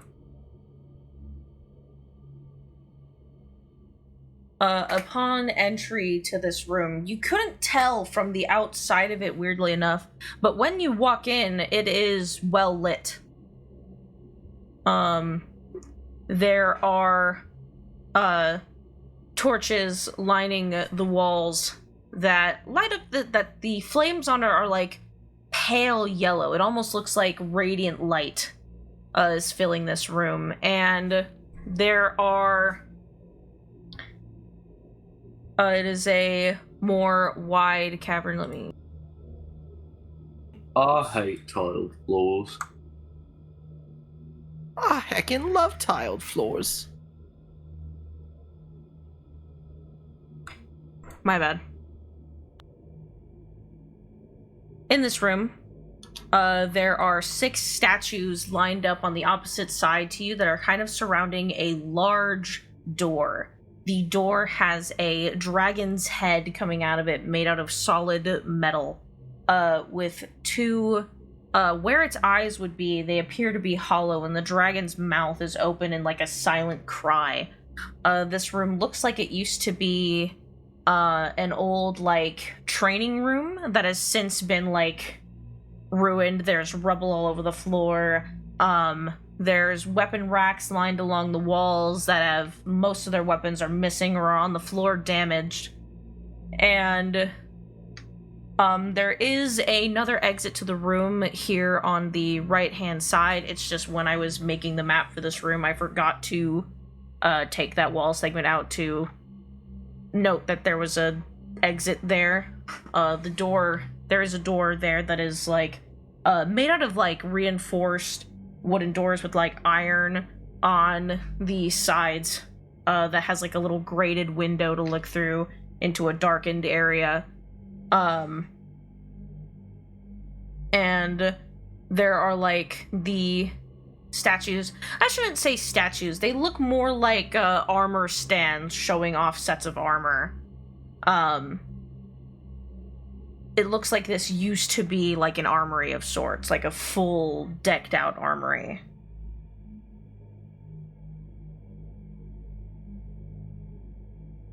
I'm sorry, where are the statues on the map? They're right here. Where you left it. Oh, the columns? Okay. Yeah. I thought those were support pillars for some reason. Are there any other creatures in the room with us?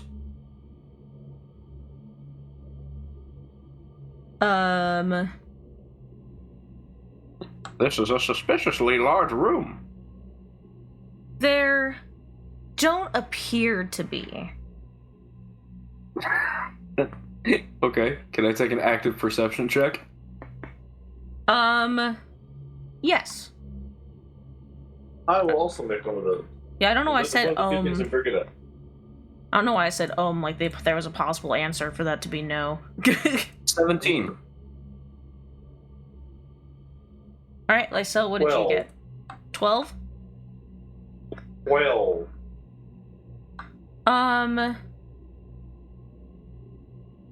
You take a look around the room, and you don't... At first, you're like, no, there's nothing in here. But then you notice that, one of the suits of armor, as you're looking around the room, it's almost not noticeable, because it's barely moving, but its head seems to be following you.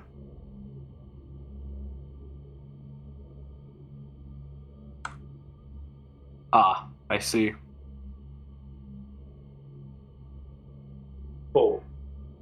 There be some dudes chilling about the room. Yeah, but... That's a lot of motherfuckers. That's like one motherfucker for each of us. But other... Let's go. Yeah, but to everyone else, even Lysel, these just look like regular sets of armor, but Xander, you notice that, this one in particular, its helmet is just ever so slightly moving wherever you go. It's almost not noticeable. You barely caught it yourself. I'm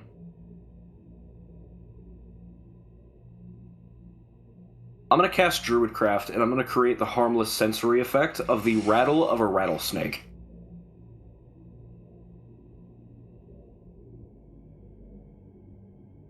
Do you have it center on yourself? Yes. Yeah. None of the other helmets move, but still that one, it's... Well, that was for the benefit of the party. Oh, okay. To clarify. It's signaling danger without actually having to say it out loud, in the off chance that these suits of armor hear me and then immediately aggro.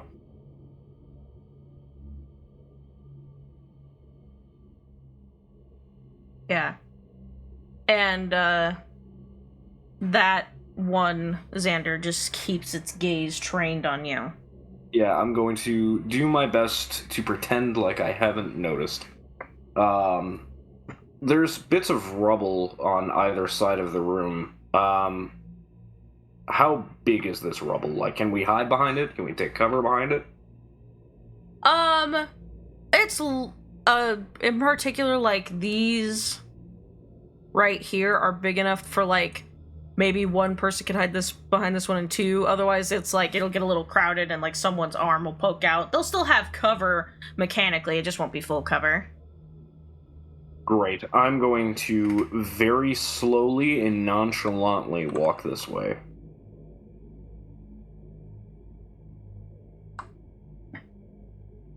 Yeah.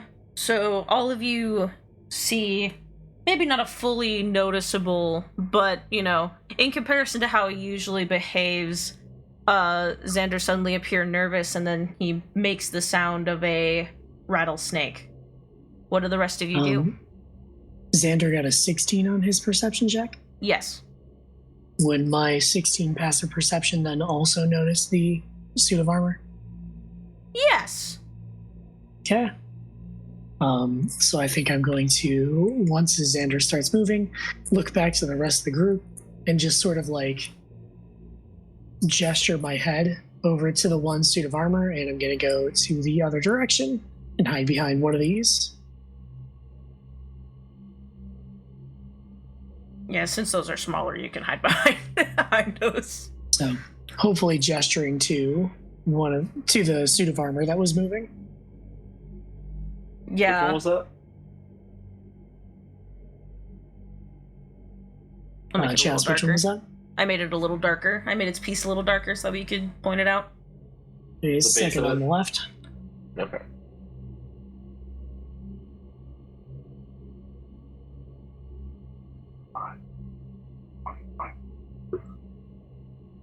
Still in range of me.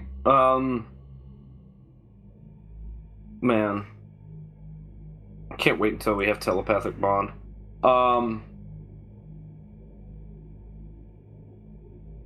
Yeah, I'm gonna wait for my party to get in position, and then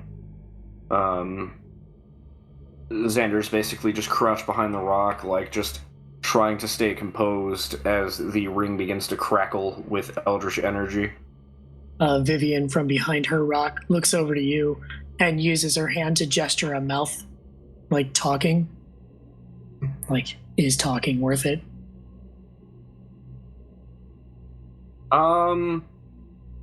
He shrugs in response. He doesn't know.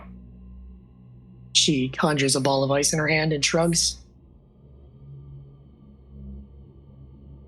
Yeah, I think Lysel's gonna stick by Jay and wait for him to approach or take whatever position in this room.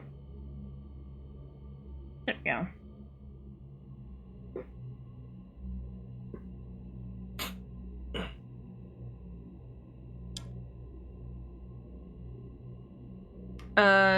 Is there a straight hallway behind us, or would I dip out of the room and dip into it?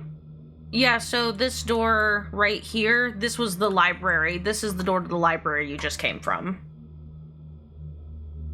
Got it. So I could take cover behind the doorway and peek in? That's Yeah. actually a really good point. Do we want our marshals to fucking doorway dodge this shit while we fire at these statues?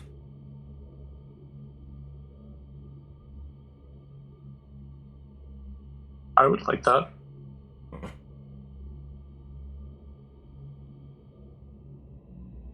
I don't think they would, though.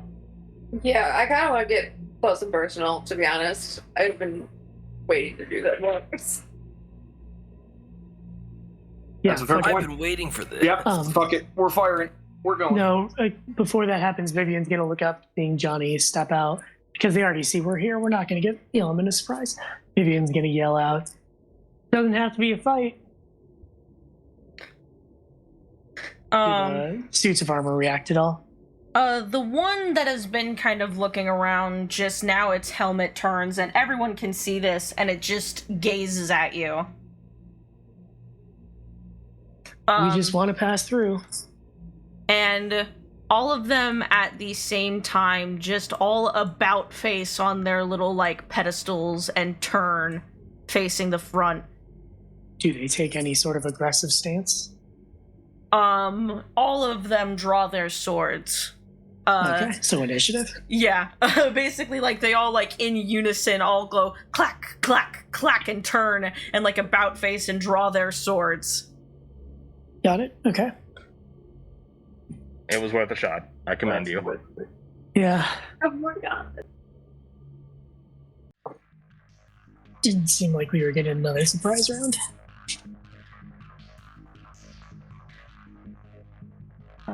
Okay. This might get bad. Hopefully it doesn't, but it might. Emiko, what the fuck? I rolled another 2. I don't want to talk about it. That's alright. I rolled a 1. Fuck. Or no, I rolled a 2. That's right. Johnny got a 21. All these things are gone before us. Worth noting, the crackling eldritch energy from the ring, that was just a flavor thing. I couldn't actually hold a spell without losing concentration. It's the equivalent of you revving the motorcycle for you casting Eldritch Blast. Yeah. And what's Jay's initiative?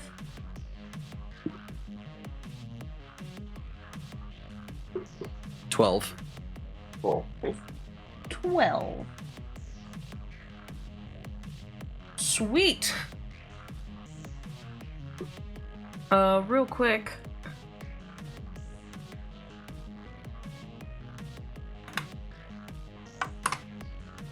Actually, I have to turn my light on. It's now dark enough where I can't see shit. Can't see shit, Captain.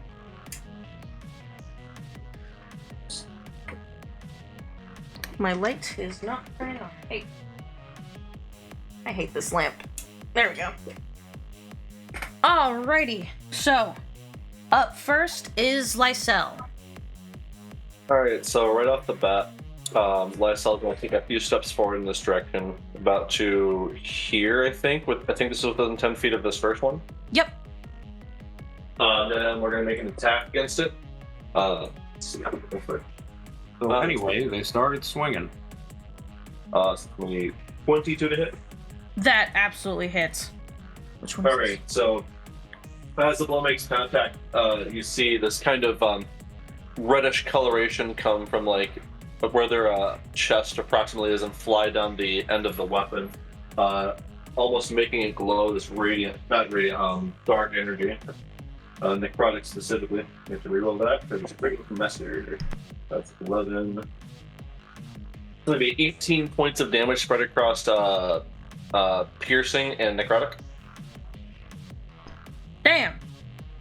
You said 18? Yes, 18. Yeah.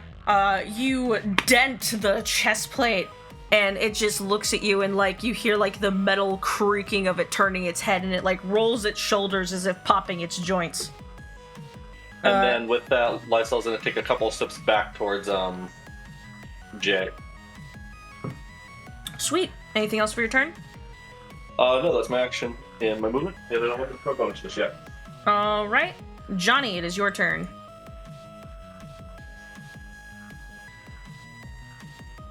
Yeah, Johnny vomits up a bat, which flies over to Xander. As Xander catches it, it once again transforms into the glowing gem. He will throw it toward one of the groups, and I can get 3 of them within a 20-foot cube from where I'm standing. So please have the left 3 make a dexterity saving throw, DC 14. Alright.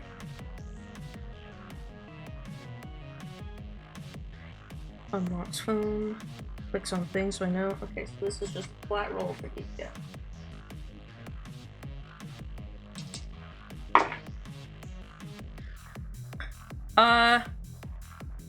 Two of them succeed. No, 2 of them fail, 1 succeeds, sorry. So armor 1 and 2, they both fail. Armor 3 back here succeeds. Okay, yeah. Outlined with a dim glow. Everyone has advantage again on attacks against those 2 creatures, and they cannot benefit from being invisible. Oh no. Used a bonus action to wake up. So going to dip back behind the door. I'll keep a head peek. And end of turn. All right.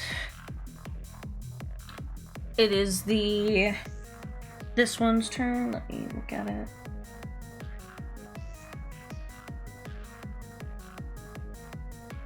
So it can only make it about right here. And then I'm gonna see if this thing of it is charged, because it does not start the combat with it charged. No, that's not that. I don't like the sound of that either. It does not get its bonus action. Did not roll high enough. So that means I think motherfucker is going to stay right there. Next one's turn is this one. Interesting. Same thing, going to check. Nope. Oh. Ah! My D20 is falling off! Ah! Okay. That'll be the end of that one's turn. Where's number 4? These guys do not have a high movement speed.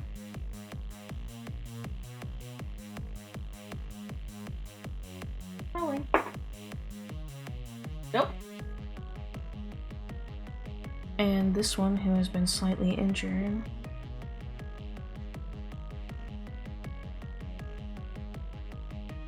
There. Alright. Going to make an attack against Lysel.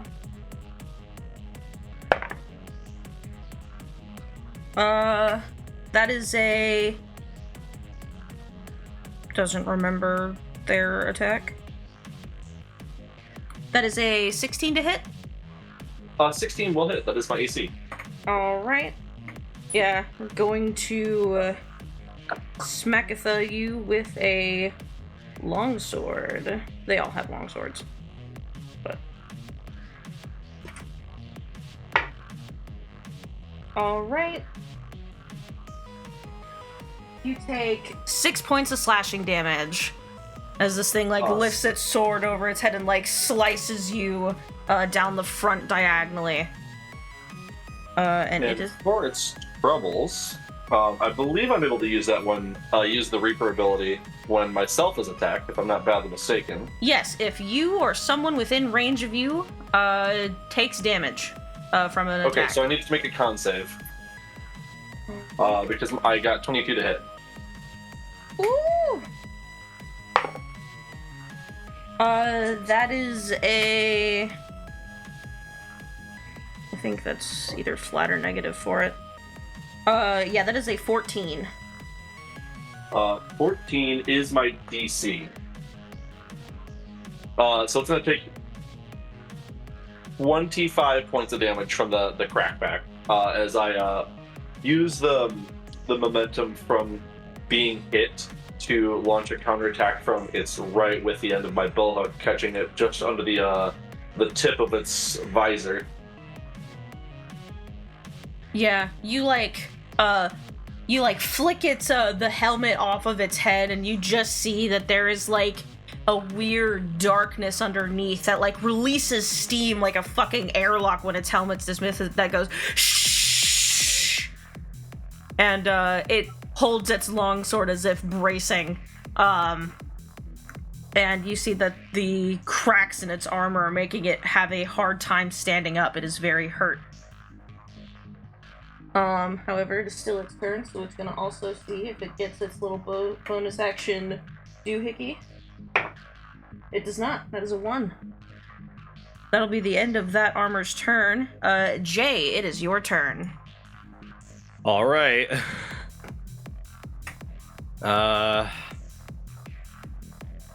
Let's see. We are definitely sorting and boarding.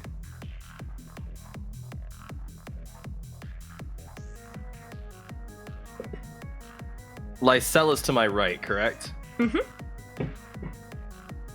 In that case, then what I'm going to do is I'm going to take 2 steps forward. Right here? Yeah. And then I am going to...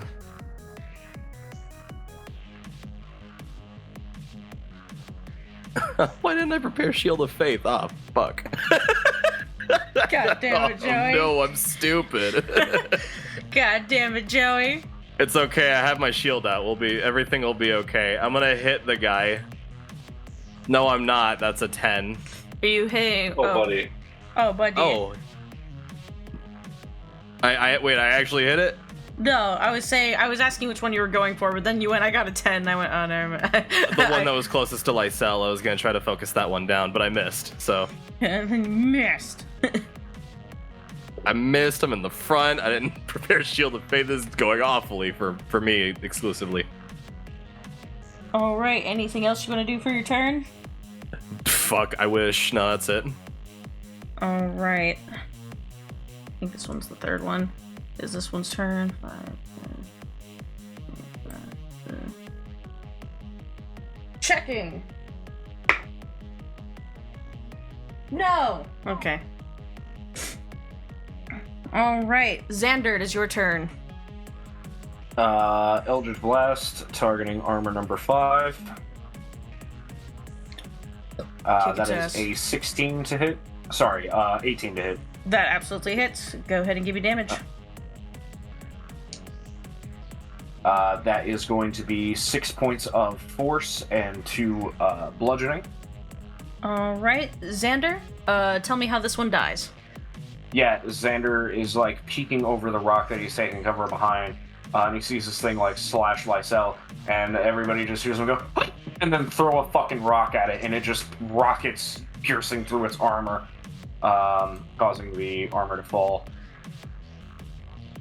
Yeah, and it clatters into a bunch of little pieces. All over, bitch. There we go. Perish.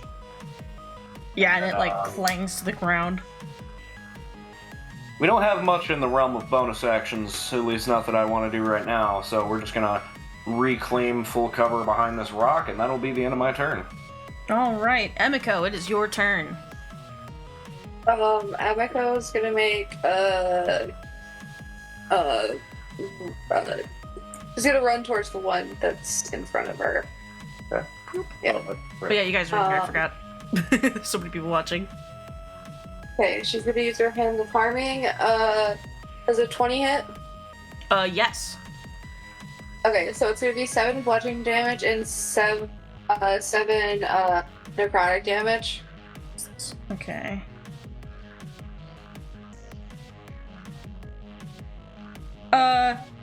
Question is, Yeah. does fairy? Oh, this is mainly for Groove. Does fairy fire? Because I forgot I haven't used it in like a year. Does it center in the area or center on the creature that failed? So like if he moved, is he still? I'm just asking so that I can have Mickey crit check. Yes, he is outlined for the duration. Okay. Thank you. Can you check if you crit for me? You would have had those no. with advantage. Okay. I just didn't want to take that from you if it was possible.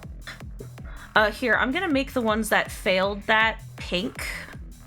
So that way y'all can see them and know that you have advantage on them. So I don't want to forget and then not give y'all. There you go. Alright, and what was the damage again, Emiko? I'm so sorry, I just wanted to make sure you didn't crit. 7 bludgeoning and 7 necrotic. Ooh! Ow! That hurted. Anything else for your turn? Because I use a key point, I'm gonna use my bonus action to attack against it. With a 22 to hit, and then another 6 bludgeoning damage. Ooh! Oh shit! Almost not 60. Lord. There we go. Lord. Lord. All right. Anything else for your turn, Emiko? Oh, that'll be it. Vivian, it is your turn. All right. So Vivian will, seeing the swarm of people around her, will sigh, and a constellation breaks out around her as she goes into her starry form again. And as she does, there is a galaxy up in the sky that she then holds her hand out and pulls that galaxy down as it forms into the figure of a black dog in front of Sir J. Elwood, a constellation of stars. Because I don't have a dog figure, this'll do. You know, I would go get you a dog, but I think I'm gonna keep this. No, I think this is better. The Bidoof. And so, no, absolutely not. The shaggy black dog will look to the one that is in front of Emiko that has just been hit, and will bite at it for a total of 17 plus stuff. And that was with advantage? That was with advantage, yes. Sweet. Plus my modifier. Okay, so it's a 23 total hit. Yeah. It takes a total of 6, 10, 12 points of piercing damage. Ow. Hey. Is it still up? It is, but you see that there are multiple dents and cracks in its armor, similar to the other one right before it perished. All right, in that case, Vivian looks over and says, "Motherfucker!" And you see the dire wolf bolt shoot from her hand for a total of 18 to hit. That does hit. Okay. Not a great roll. That is a total of 5 points of radiant damage. Alright. I'm a big fan of Mistress Deshays. Yeah, it is still up, but barely. Shit. I don't think I could have. Its gauntlet has fallen on the ground and steam is pouring out of where it came from. Quick, hit him with the Fury of the Small. I don't have that. God damn it. I'm a different type of goblin. Yeah, that is the end of my turn. Alright. It is now the second. This one is going to make an attack at Emiko. No, my mug! Stop it! It's happening. Sorry. Please do not the kitsune. Yeah. That is a 24 to hit. Oh no! We're doing the never mind. That's actually a lie. It's a 22. I can't do math. Oh no! But with slightly smaller font. Okay. With its long sword. That is 7 points of slashing damage.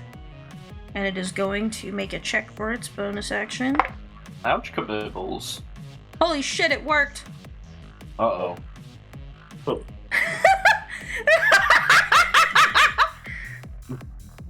I heard that. That was so funny. I was so scared. I just hear cackling in the next room. I was cackling because it sounded like two people said "oh no" at the same time in the exact same tone of voice. That fucking killed me. I mean, it's canon. Dakota and I do share a brain cell. Yeah, so At least one.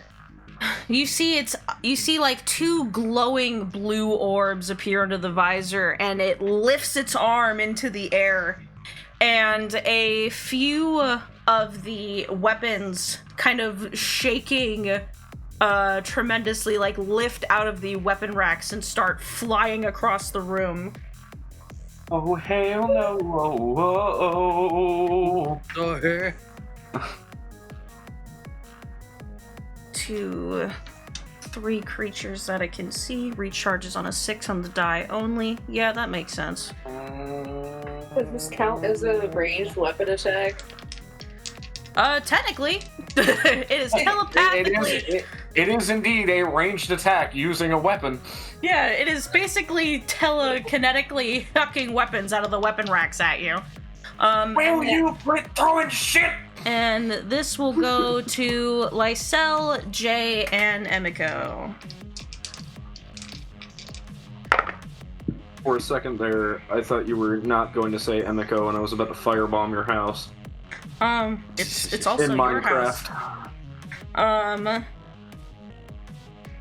Emiko, that's a 15 to hit. Oh, that didn't hit. Emiko is so ready to just fucking slap this guy with a warhammer. This is what monk brain does to a motherfucker. Oh, the ranged attack didn't hit me. I'm sad. For Lysel, that is an 18 to hit. Oh no! Yep, that'll hit. And My for, Reaper. And for Jay, that is a 19 to hit. No, my Paladin. Fucking barely, man. You know what would have stopped that? Shield of Faith. Shield of Faith. All And right. it's my fault. So Lysel and Jay, you both take 8 points of slashing damage. Ooh. Damn. Hey, 8, man. I'd like to retroactively add something to our lines and veils. Can we not have suits of armor that fucking throw shit at me as a bonus action? No. Oh god. Oh. That's scary. They all have that? That's scary. Wait a minute. All right. Lysel, it is your turn. Top of the Guys, round. we might die. Not Fine. die. Well, in the best interest of removing as many threats as possible, as much as I hate to do it, we're going to step to about here and jab the billhook over Emiko's head into the chest of this thing, hopefully. Bonk! Yeah, that's definitely a hit, with like a 25 to hit. Yeah. I'm not going to waste a soul on it, because I'm assuming it's just going to die here. Yeah. That's a reroll. That's better. That's going to be 15 points of damage. Jesus. Yeah, this one, again, like a big puff of steam comes out and it just clatters onto the ground. Fucking... You know, I know we're not big fans of haste in this playgroup, but it might be fucking worth it to give that shit to Lysel. Bonk! Bonk! We are actually going to do a little hop over and land like in front of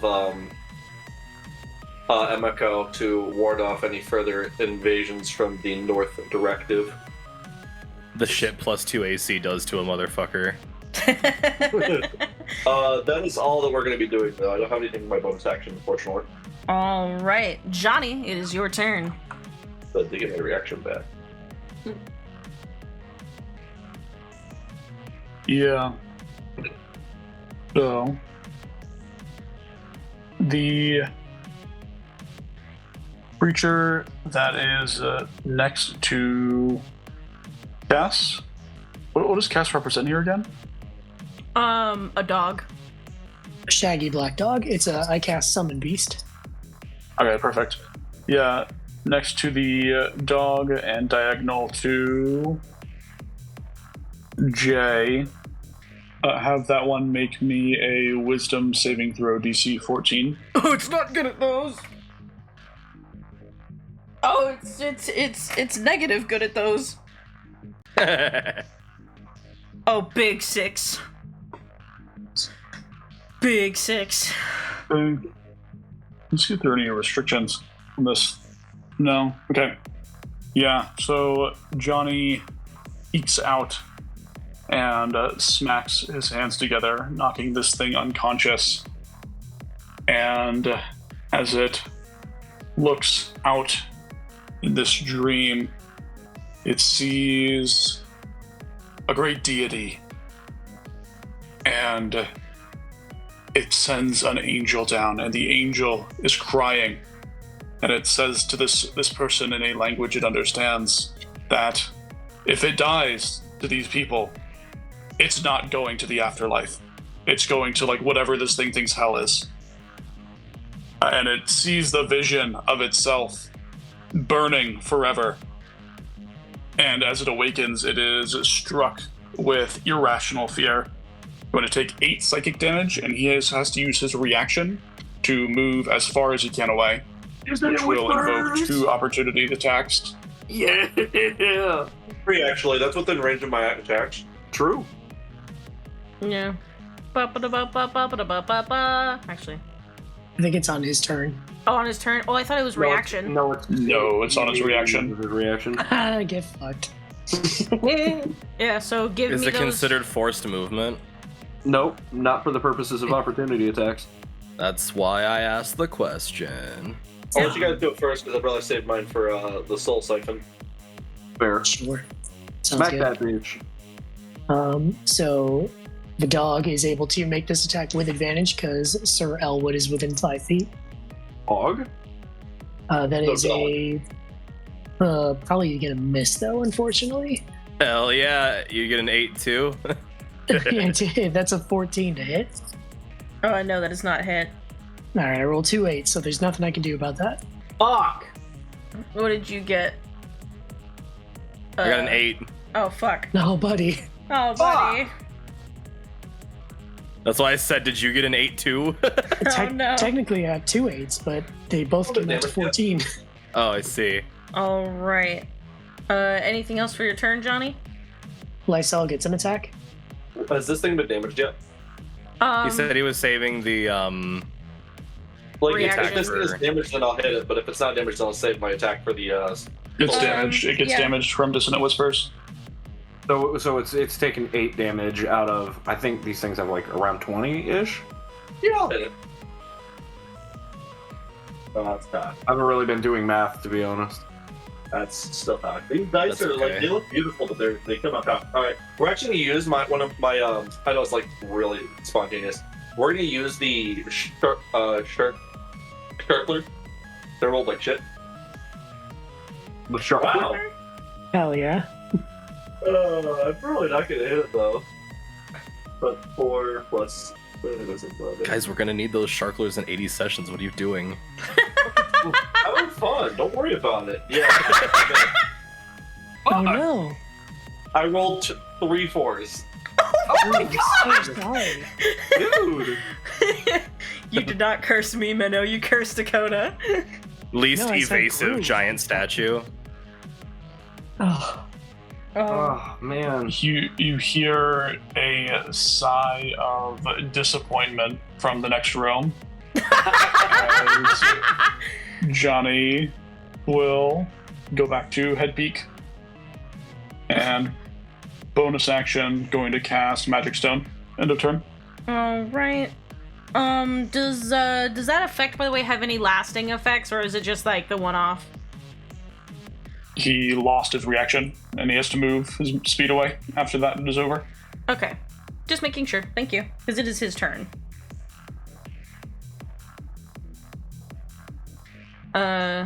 This guy is going to smack Jay. We used a first level spell slot to deal 8 psychic damage and waste 3 people's reactions. Hell yeah! That is an 18 to hit. You know what could have prevented this? If the 3 of us had actually hit. That's it, but... Shield of Faith? No, my money was on Shield of Faith. Yeah, that hits barely. You take 3 slashing damage. Although, to be fair, that one's also on me for picking Blind Fight over, defense, so... Alright, and rolling for bonus action. No. Thank God. Alright. Yeah, it's really, like, they literally have to roll a 6. Man.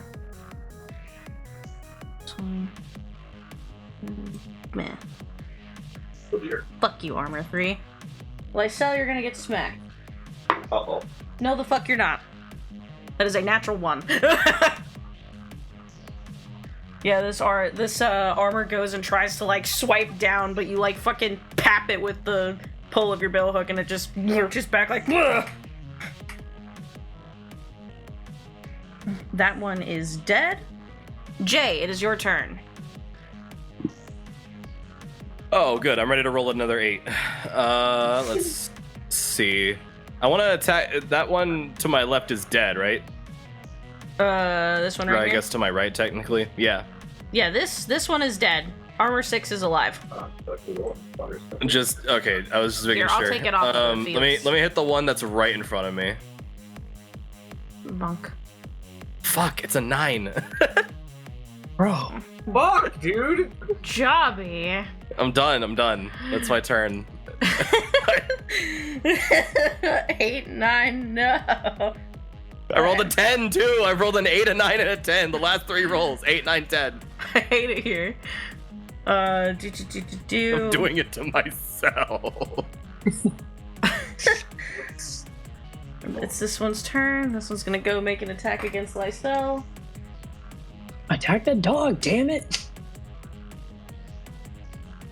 Oh yeah, there's a dog there, huh? Well, its friend is in the way. No, that's an 11.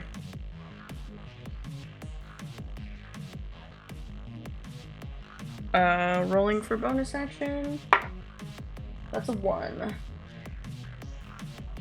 Alright. Xander, it is your turn. Yep, it sure fucking is.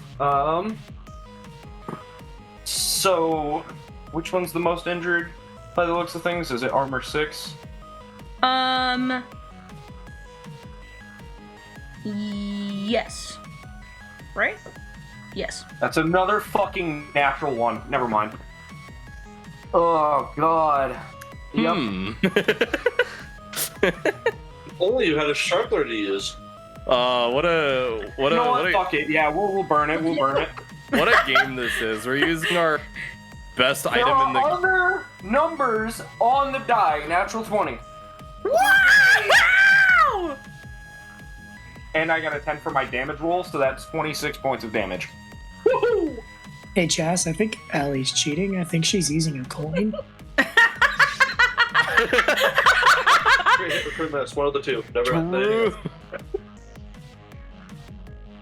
Oh man, yeah, your fucking strike smacks against the armor. Xander, tell me how this one dies. Stupidly. Yeah. I shoot it in the leg, and much like the Black Knight from Monty Python, it just falls over and is now a stump. Falls over and fucking dies. It's beautiful. Xander then, like, sighs loudly and says, this is stupid. 5, 10, 15, 20. Hey, ugly! Pick on something your own size! Except for he says it in an English accent. My fucking throat hurts, so I can't. Hello. All right. Anything else for your turn? Yeah, bonus action, I'm gonna pull out a quarterstaff and cast Shillelagh. Oh my god. The legend of the Shillelagh is real. Oh, Underrated spell. all right. Overrated spell. Hold my bonk stick. All right, Emiko, it is your turn. That's it. Give me mallet. Emiko goes to That's hit it. the one that's right next to her. Oh wait, I had advantage anyways, so I don't actually have to use that. So I rolled a 23 to hit. Yup. For 7 bludgeoning damage. Ow. And then I'm gonna use a key point to flurry of blows. How are Emiko's knuckles right now? Because you're punching something made of solid metal. They're bloody. Yeah. Does a 16 hit? A 16 just hits. Okay. Ooh. 16 for the first one, and then way less for the second one, so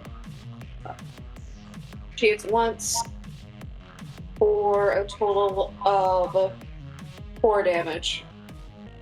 All right, damage is noted. Anything else for your turn? And nope, that'll be it. Vivian, it is your turn.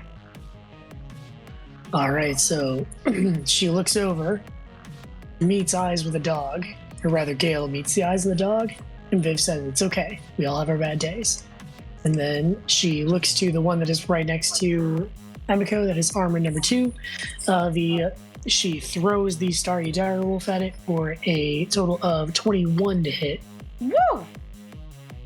And it takes max damage for a total of 12 points of radiant damage. Is it still up? Yes, it is still up. It hadn't been damaged that much prior. Balls. In that case, we're gonna throw. Damn, you really just you're gonna roast Mickey like that, huh? Oh, I mean, like, Mickey hitting it was the first time that one has been hit this entire combat. I throw some frost at it. Does a 15 hit? 15 just misses. Alright. In that case. At the end of my turn, the dog. Level 3. What's the dog gonna do? What's Dog doesn't give a The dog doesn't give a fuck about opportunity attacks. Dog's gonna move over here, taking an opportunity attack from armor number 4. What the dog doing? That is a natural 4, so an 8. That will Wait, hold on. miss. What is Armor the dog number 4 doing? already used its reaction. It does not have one. It used it running away, right? No, that was armor 6, and armor 6 is now dead. Oh, okay. Yeah. Good looking out there. Good try, though, Groove. The dog runs over and bites the hell out of this motherfucker and gets a 24 to hit, That absolutely hits. dealing a total of, let's see here, 69 damage. if only, dealing a total of 12 points of piercing damage. That's close. Yeah, your dog runs up and fucking chews the fuck out of its ankle. Tell me how armor 2 dies. Oh, good. Okay. So it reaches down and grabs the ankle, and I think it does like a very comical flaw onto its face. And then it just like jumps onto its back and rips off its head. Oh, it's a Call of Throws. Duty dog. Yes. It's a very good dog. Yeah. And it's going to remain right there. Is it going to remain right there? No, it's going to run back over here. The remainder of its movement. Oh. Oh. Stop it. Lysol's too thick. That billhook is just too fucking gorgeous. And that'll be my turn. All right. Top of the round, Lysel, it is your turn. There are 2 more adversaries left. What's the damage looking like on both of them as far as like how valiant they are? Let me. And do either of them have the sparkly sparkle on them? Neither of these ones do. It looks like these 2 have remained uninjured. Oh boy, love to change that. Oh yeah, that'll hit. With a 22 to hit. We're gonna pump another soul into it. I'm assuming. 13, 17 points of damage from a hit from the billhook. Yeah, ow. We still don't have much to do for bonus actions, so both of these are within range. Do they both have their reactions, or have they been spent? They both do have their reactions. No, actually, this one doesn't. Yeah, this one doesn't. No, this one doesn't because it used its opportunity attack. Yeah, well, this one does. So I'll take an attack out of the way. So we're just gonna big chill here. All right, Johnny, it is your turn. Have the bloodiest looking one make me an intelligence saving throw, please. It's not good at all. DC 14. 12. Fails, takes 2 psychic damage, -3 to its next saving throw. Ow! End of turn. Alright. Dead. Not dead. This one is going to... You know what? No. It has 2 targets that could attack. I'm gonna roll a die about it. Because it has a good reason to attack either of them and also doesn't have a high enough intelligence to care. Minnow, I'm smacking your dog. Fucking finally. That is a 19 to hit. Yes, by quite a bit. That hits. 8 points of slashing damage. All right, still doing great. All right, rolling for bonus action.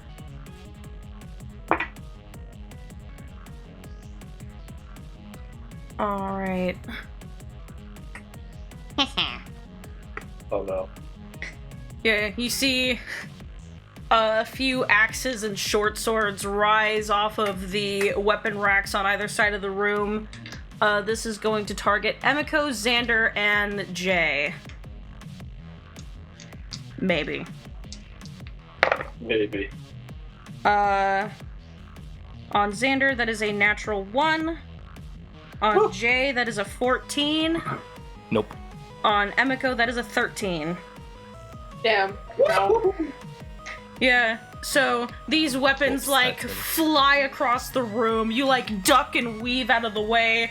They slam into the ground as it does none of them make purchase. Alright. That'll be the end of its turn. Sir J. Elwood, it is your turn.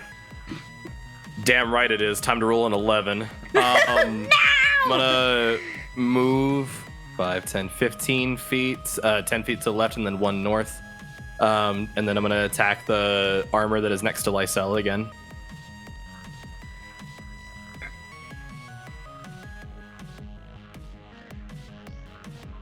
Oh, it's a 20. Attack the dog? 6 points of mundane slashing damage, which I imagine isn't gonna do much to this guy, but I hit it. No, it takes all the damage. Oh, sick. Alright. And yeah, that's how much that does. Alright. Anything else for your turn?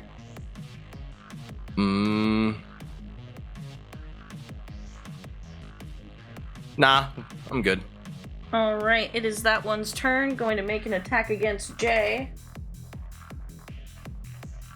Where did my d20 go? There it is. Where you left it. That is a natural 1. Don't need a shield of faith for that one, idiot. Gonna roll for bonus action.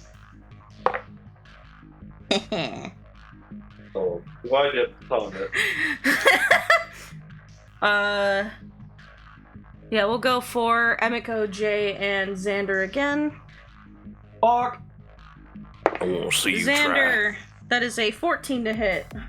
That hits.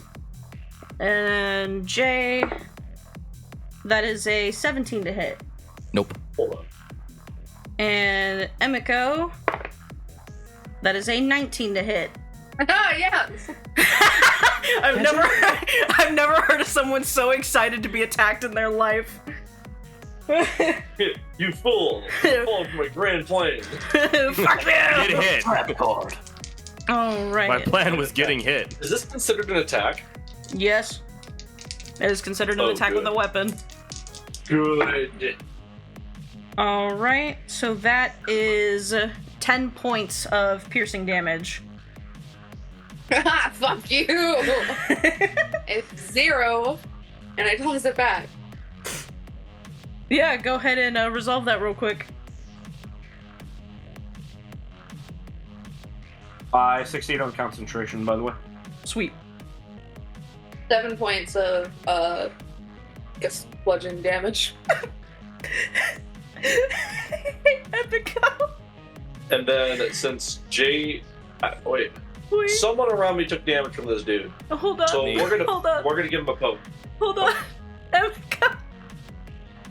Can you tell me how it died? LMAO. That it had exactly seven. It had exactly 7 hit points left. Yeah. Let's go. So, Emiko, having seen these guys do this multiple times and been ready every single time for it, is absolutely ready for it as it comes flying at her, and she catches it. She spins around and just chucks it at the fucking helmet of this dude. Once again, the helmet comes off and steam starts to fill the upper part of the room, and its armor just... comically backflips across the room, apparently. Yeah, you know in Dead by Daylight where you're running at the killer and they smack you and you do a fucking somersault in the air and fall on the ground? That... I was thinking like straight up Source Engine physics when somebody ragdolls and kills. Yeah. Go flying across the fucking map. As made famous by Gary's mod. Yeah, but then because it's just armor with no real body, the fucking pieces fucking go everywhere and Oh my clatter God, it's across a the fucking room. Lego death. Just clang, clang, clang, clang. Lego Loudest death. metal pipe sound. Bang! Oh, all right. One adversary left. Xander, it is your turn. Xander looks over at Emiko, gives a thumbs up, and then looks back at this guy and says, "How about you?" and then swings the quarterstaff. That is a 17 to hit That for does hit. 10 points of damage. All right. Damage is noted. Anything else for your turn, Xander? You know what? Fuck it. Bonus action, Xander takes his free hand, slams it into the ground as the stone from the tiles beneath crack and then form just this armor around him that looks uncannily like Sir Elwood's armor as I cast Blade Ward. Sweet. Anything else for your turn, Xander? Nope. All right. Emiko, it is your turn. She's going to throw a punch at the last one standing. 21 to hit for Okay. 6. Huh? I said, yeah, that absolutely hits. Oh, okay, 6 bludgeoning damage, and that's it. And for her turn. All right. Vivian, it is your turn. I hit twice, and then my dog also bites for a total of 28 points of damage. You said 20. How many? 28. Wow! Hey, Vivian, tell me how this thing fucking dies. So I think that the dog just like gets increasingly frustrated. The dog has become so self-conscious after missing that bite attack from the armor running away that it jumps up and just latches onto this thing's face as soon as the punch from Emiko connects. At that point, all of a sudden there is frost that sort of starts to coalesce around it from the frosty cantrip from Vivian.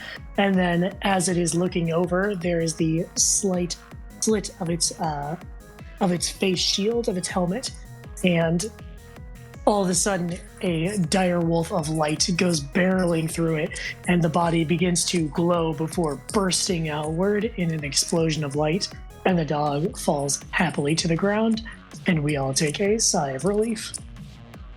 Yeah, we are officially out of initiative. Vivian is going around and taking each piece of armor that is broken apart and is dunking it into the bag of preservation and is pulling out a clean preserved piece of armor and is going to save that for later when we make Sir Elwood and Mr. Oneros Phage new suits of armor.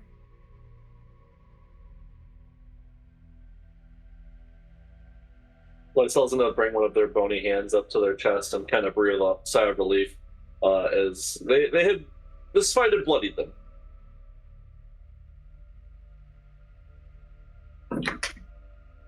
By the way, I have lots of good berries to hand out. I will who, take 14. 14 you shall have. Who else is injured? I only need one. You shall have one. Only took 1 point of damage. Yeah, because I had temporary hit points from something else. Oh yeah, I didn't know if those Nice. were still there or not, so I didn't track them. They're typically there until a long rest where you get new temporary hit points. Those to the temporary hit points that I gave you from the previous fight, right? Yeah. Yeah. Or not the Sir previous one, but the Gelwood. one before that. What's How up? many do you need?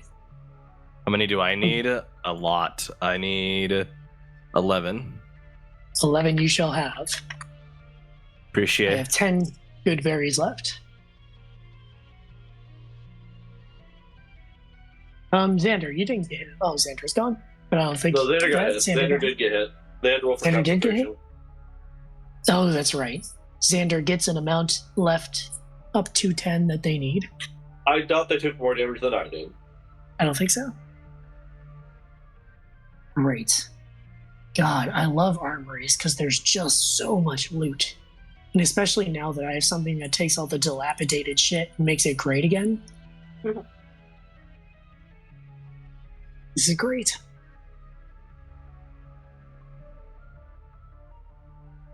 Johnny, you didn't get hit at all, right? No. Great. Kind of hard to hit something that's not in the room. Hey, Brain? I wish Xander had said aloud that we should doorway dodge so that he could be smug and gloat right now, because that would have been really nice in that encounter. True. How long does Cast the Dog last? Oh, nice. I have her for, like, the rest of the hour. I mean, if there's more dungeon, we're probably going to short rest first. Yeah, how's everyone looking? Do we think we could squeeze out another encounter? I think so. We've done 2. We should short rest. But the only issue is that if we do that, we lose Yellows, who, let's be honest, has been 0 help so far. So, like, it's not the end of the Yeah. world. But, like, at the same time, if they are going to be of help, their window is closing. What more can they do for us, really? The only thing that I get back on a short rest is my wild shapes, which is, I say the only, like, it's not that much, but it's actually huge. I don't get That's where anything on a short rest. At this That's point, where I'm I don't getting need Back anything all though. my souls. How many souls have you used? 5. Did you get any back from Soul Siphon? No. Well, Darn. unless I get one back new base from Soul Siphon. I You think I do do. get one. You get So one I back. have 4 based- souls spent. Okay. Out of how many? 6. It's doable. If we run into like a big fight, it would be ouchy. Emiko, how are you doing on key points? Emiko is returning right now. How many key points do you have? 1. Out of how many? Out of how many? 5. So we get a decent amount back on a short rest, but I still feel like with all of us at full health, we could take one more encounter if we wanted to. It depends on how useful we think Yellows is going to be, which historically has been none. Yeah, let's short rest. Fuck Okay. idiot. I mean, I do get my souls back in combat if I position things right, so I don't necessarily need one. Reapers are like the least rest dependent job, I think. But like that's rough though, you know, like because there's a lot of swinginess there because you couldn't get none back if you miss. That is true. See, I just won't miss. Oh, man. That's a good strategy. Why didn't I think of Nah, I did. Incredibly based. Bro's a virgin because he never loses. that? That's the stupidest fucking thing I've ever heard. Ooh. What are the gloves? There's gloves. Dude, that is fucking. Shut the fuck up, Joe. I'm surprised you haven't heard that before. I've never heard that before. I didn't come up with that independently. I don't Oh, remember great. where I don't remember where it originates from, but it's definitely been used a lot. Oh, man. Their gauntlets, so That's their really armor. fun Unlike Lights Out, apparently, who's been used none, because they never lose. because they never Great. lose. Oh, their armor? Yeah, because they're gauntlets. Damn. All right, so it sounds like to get our Warlock, our Monk, and our Reaper back up online, and me, let's not split hairs here. We should spend this next short rest. Oh, but then I'm going to lose my dog. Okay. I mean, losing a dog but getting that many resources is honestly kind of an okay trade-off. Yeah. Okay, I'm back. Real quick though, before you all start your short rest, Emiko, Yeah. I'd like you to make me a Constitution-based perception check. Okay. Guidance. No, I can't guide you. I'm sorry. I have beast up. I mean, you're gonna lose it anyways. Someone else 11. can guide you. Okay. You said 11? Yeah. That is just enough. You don't feel particularly awful after that fight, but this weird feeling fills you. Starting from your chest, and then, like ice, it trickles down and through your veins all the way to your fingertips. And when you look down at your hands, you notice that the tips of your fingers are black. And you see it very slowly starting to work its way down your fingertips.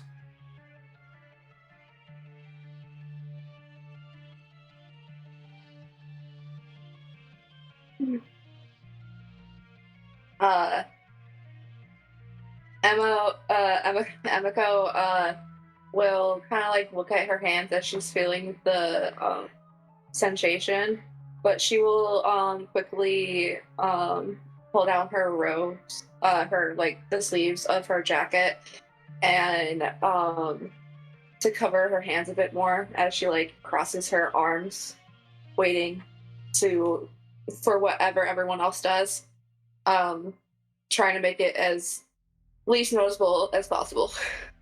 Make None me a of sleight us of hand noticed that. check.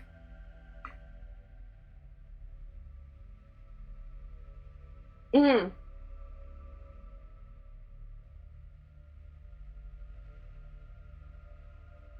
Uh, 11. Yeah. As quickly as you see this, you stow your hands. At most, it just kind of looks like you're being impatient.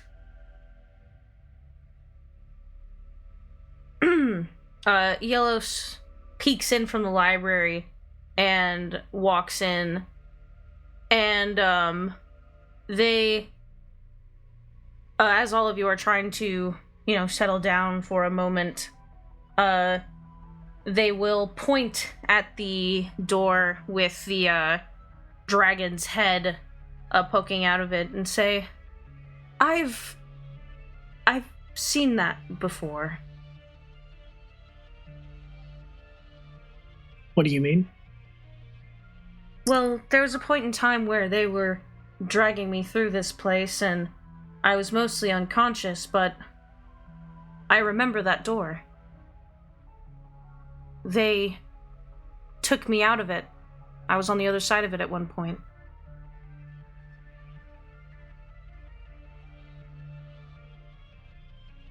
It appears that part of it is missing.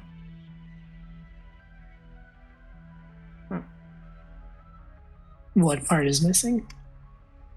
Well, normally there's 2 gems where the eyes are. It would glow every time the door was opened.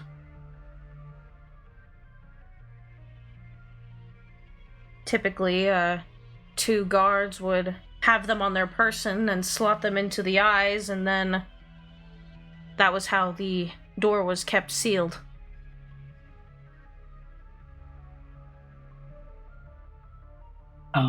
And I'm sorry, Chess, are there any gems currently on the door? No. The eye sockets are empty. We have at least one gem. Yeah, we picked up a gem upstairs, right? In one of the statues? Well, there's also the purple gem here. What purple gem is that? Refresh my memory. Literally in the chat. We just got it. Oh, okay. Does it look like that gem would fit? It does. Though the one you got earlier in the dungeon does not. It seems it's square in shape, but the purple one you got is, almond kind of eye-shaped. Okay. I think Lysel's gonna check out those gauntlets. See what's going on with them. Yeah, you lift them up, and they appear to be very old, and not even old as in they've been sitting in this dungeon for 100 years, but, they look like they have been well worn, like they were definitely something that someone used for a certain amount of time. Ow. I believe over the course of a short rest, you were able to determine what something does, right? Is that... Am I mistaken? The way that it works is that over a short rest, you can spend an hour looking into an item to figure out what it does. You will find out everything except if there are any hidden curses on it. And then after that, you can choose to attune to it, at which point, if they are cursed, you will then be cursed. Okay, so over the course of the short rest, you can figure out what it... can correct me if I'm wrong. That sounds right to me. Yeah, so over the course of the short rest, Lysel, you want to figure out what the gloves do? Yeah. Do. Okay, so we don't have Pass Without Trace anymore, worth noting. Yeah, so, Lysel, while you're taking a look over the gloves, and they look like armor, but at this point, the leather is so faded, and I don't want to say bad quality, but in quality as in it's not protective at all. They're so old and worn that they don't really... They're not armor anymore. They're like clothes that just look like armor. Yeah. And you notice that the runes on them kind of glow very softly. These gloves make you resistant to lightning damage. Oh. Well, that's interesting. I don't like that we need that. I'm gonna be honest. That's a bit... Hey, Chas. What do you mean that we need it? Psh, it's just a really cool thing that Chaz came up with on the spot. There's nothing sinister going on. 2 questions. First of all, is that attunement? They do require attunement, yes. Ouch. Second of all, you said that they are so worn that they no longer provide any armor. What if we dunk them in the bag of preservation? You assume that they probably have to be in there a little longer, but yeah, over time they would slowly get back to their full, durability. Hell yeah. Do we think that... Does them being armored do anything for us? I would say that because I specified that they were broken, yes. So would it be like, if they were fully repaired, would it be a +1 AC and lightning resistance when Yes. attuned? Yes. Hell yeah, dog. You want to throw those in the bag? Yeah, absolutely. Sweet. Maybe in another hour or so, they'll be ready. It's like baking bread. Yes. Yeah. You're approving the gloves? It seems that things that are magical at base Vivian do take longer to repair inside the bag, which, you can make some sense out of that. This bag is incredible. Okay. This may just be this campaign's box of holding.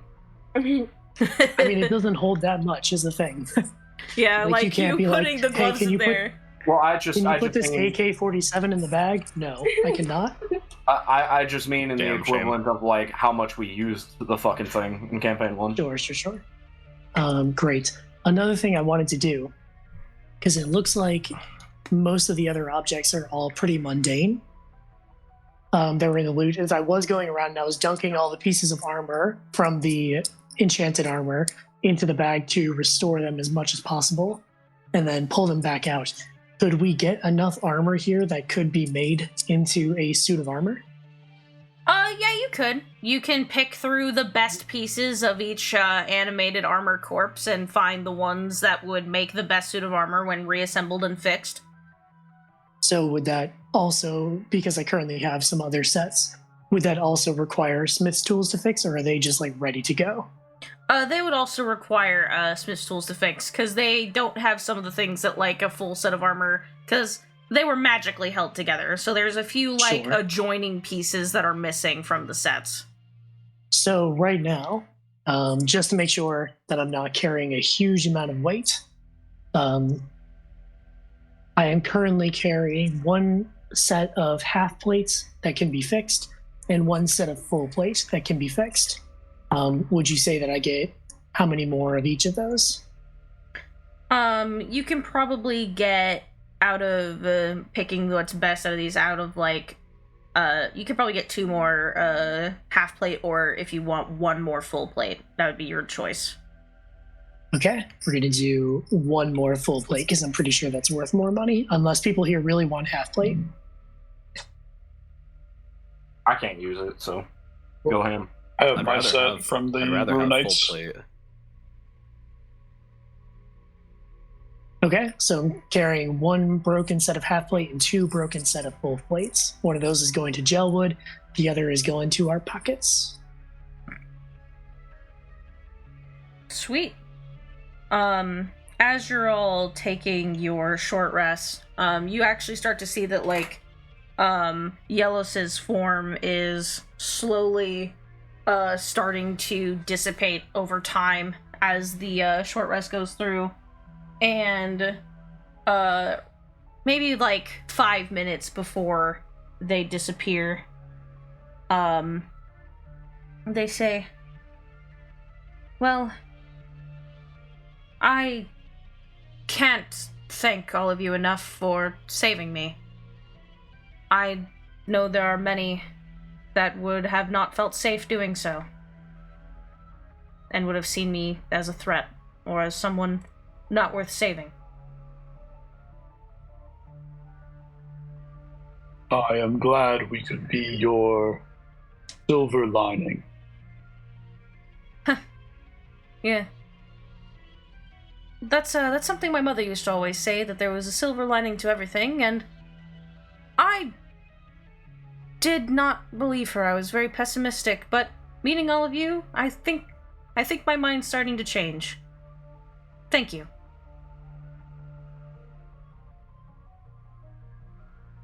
If Hopefully, the future holds better fortune for you.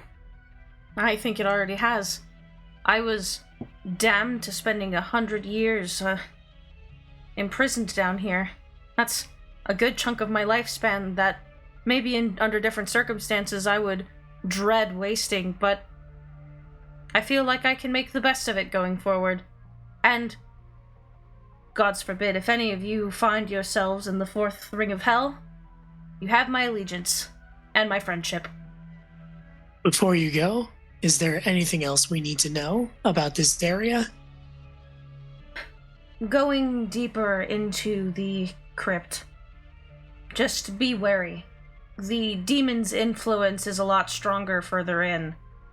You'll see the knights, even the Disruptor Knights always called it the rot. It's what infected them and killed them, and the demon's presence, even if he is no longer here, it's still everywhere. Looks like flesh.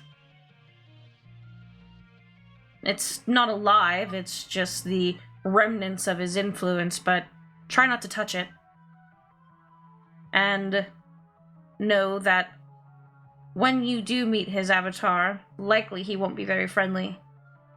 But there's something about him that will make you not want to fight him, but you have to persevere. It's been 100 years. He's gone.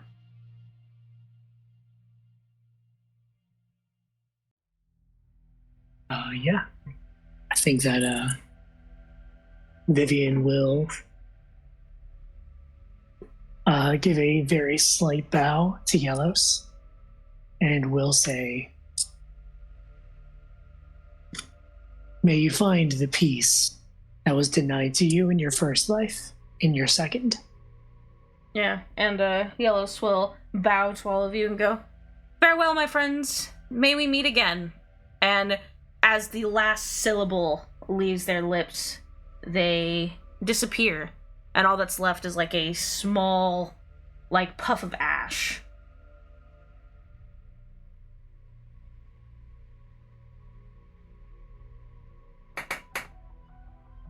All right. So, Before the long rest is done, are there any magical properties to the spellbook? Does it say magical spellbook, the one we just found, or is it normal? Oh, the one that you found in the other room, the tiny one? The locked one, yeah. Let me grab it and put it in chat. I forgot about that, but you guys could have looked over that too.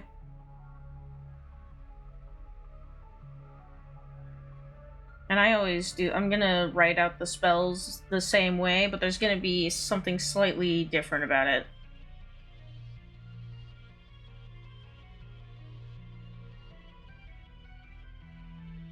So just to clarify, there's 2 doors out of here, but one of them we can only access if we find a gem. Yes. Okay. and we didn't take like a branching path, right? There's only one way forward. Yes, from here. Okay. Let me So see. either we missed a secret door on the way, which I kind of doubt, or the second gem is going to be further ahead. It certainly seems the case. And then, okay. By the way, before we continue onward, I have been tracking the money we have been making in this session separately. Do we want to continue to break that apart for the party members, or do we want to have like a party fund? I think It's I've right already out for now. probably. Bring it up, got it. So at the end of the session, I will break that apart for everyone. Big breach. What I'll say is if it's not easily dividable, whatever is remaining will go into party funds. If that makes sense. I'm amenable to that. Convert it to silver and bronze and copper. Bronze? Bronze, Low bronze? the equivalent of Electrum in Kelmar. No. It's not canon. As much as I wish it was, because that sounds awesome. Okay, there we go. Sorry, the spacing on what I wrote for the spellbook was bothering me, so I fixed it. There we go. So. Okay. After the...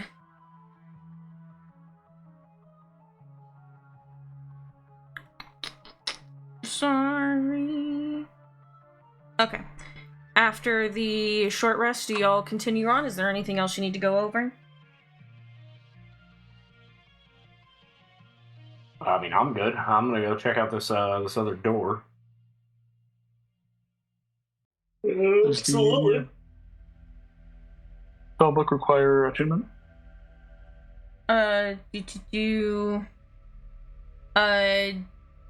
For its additional effect, no. Cool. Thank you. Alright. So, like I said, the door that is on the rightmost side of the room, once again, it was a reinforced wooden door with, like, iron reinforcements. and then there was like a little window in the upper part of the door that was like made out of metal that had like metal bars peering into the next room that is really dark. Investigate the door. Roll it. Help!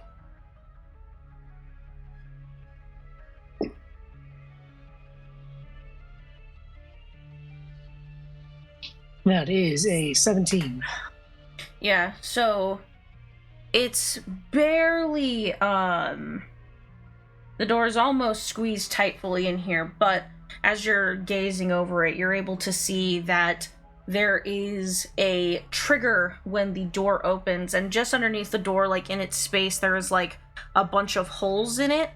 And when this door opens without being properly unlocked, a bunch of spikes come from the floor and basically jab anyone who walks through.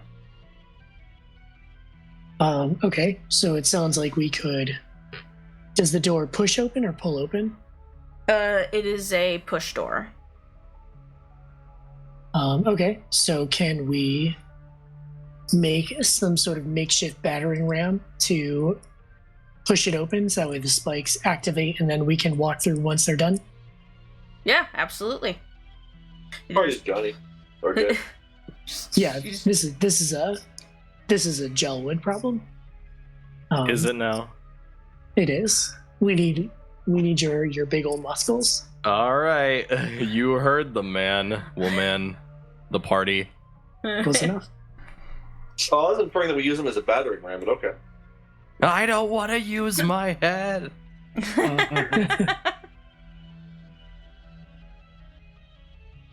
Yeah, we'll take something big and heavy, have you kick down the door, and then pull you back very quickly before the spikes activate. Yeah, so go ahead and give me an athletics check. Would you say that based on the fact that we are all assisting with this, that he has advantage?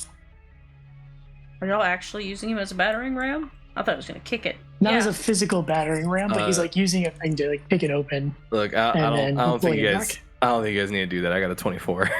Fantastic. Yeah, with a 24, Jay, you like walk up and just fucking just bash it with your foot like at the center, and the door fucking folds in half, practically fucking breaking off of its hinges. And just as like you pull your leg away, the spikes go from, there was like maybe 12 of them, of these small sharpened bars that were glittering like they were magical, so the damage from this would have been magical damage, and it shink all the way up into the fucking ceiling and then slowly going back down. Spikes are magical, you say? Yep. Sounds like loot to me. And they sink into Yeah, the so floor. it kind of does. Can we take one of those spikes and have a fucking magic spear? Make me a... Whoever wants to try and grab one of them out, make me an athletics check. Ooh, I'm not very good at athletics. Yeah, Sounds sick. like a I'm gonna give Gelwood a crowbar and give him advantage. Well, I was gonna give Gelwood a warhammer that we just picked up from this room. I'll take either one. Fuck it, I'll use them both. Warhammer in one hand, crowbar in the other for a 21. Yeah, you use the warhammer to smash the crowbar into the spike. Yep. Yeah, Jay, you basically, like, line it up with one of the holes in the ground that these spikes shoot out of, and you smack it into the ground, and you break the floor enough where you can peel away the tile and fractured pieces of stone and pull out one of the thin bars of sharpened metal. So obviously this is like an improvised weapon. Is it... Would you say it's closer to like a spear or a javelin? It'd be more keen to a javelin.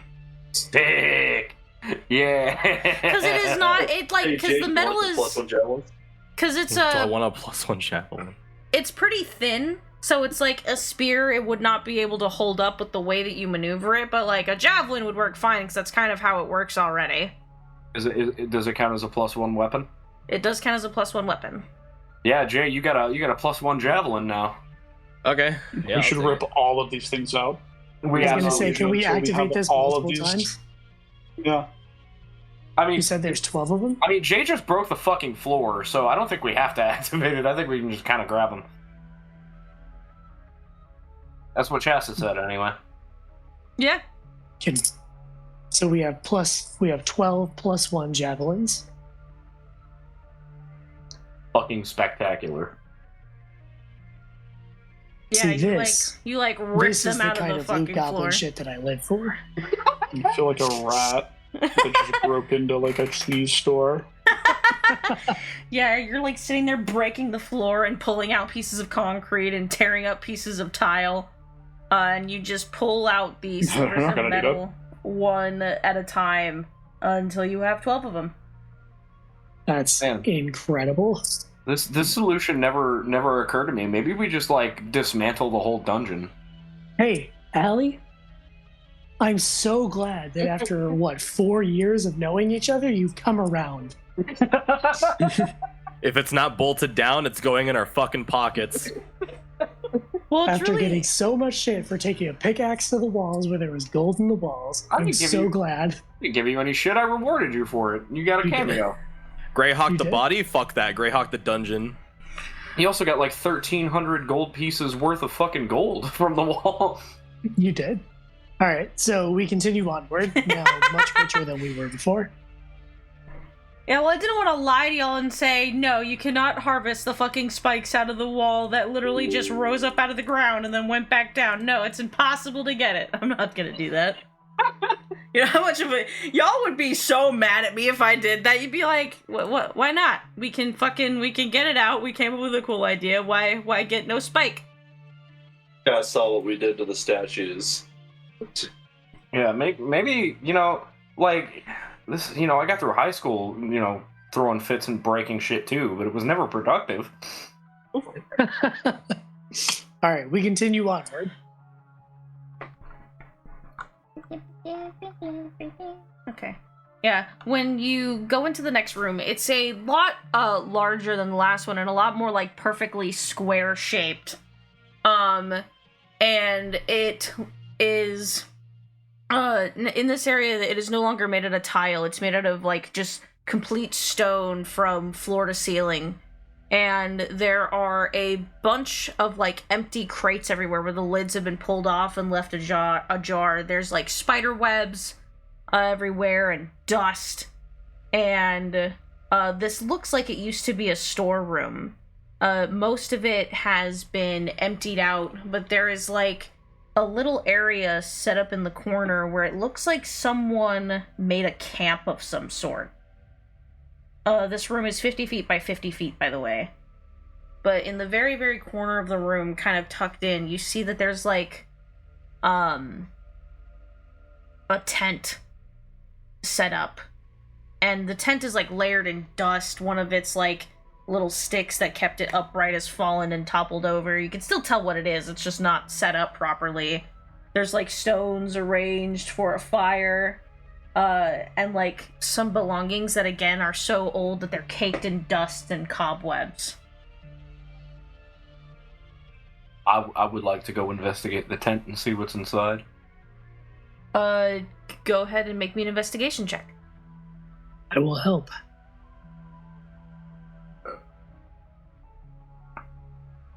Okay.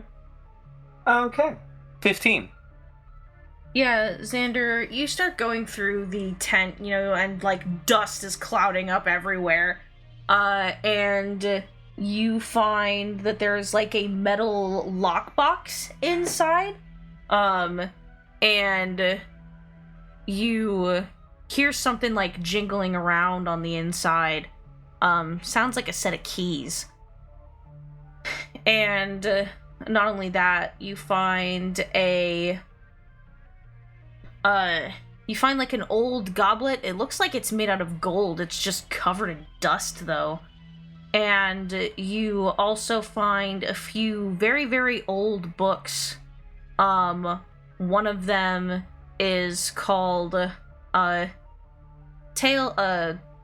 of Rarendelle, children's stories for bed. And another one is called the Ship of Adventurers Sanctum. And like some of the pages on both books have been like dog-eared. I'm gonna look at the dog-eared pages. Are there any clues?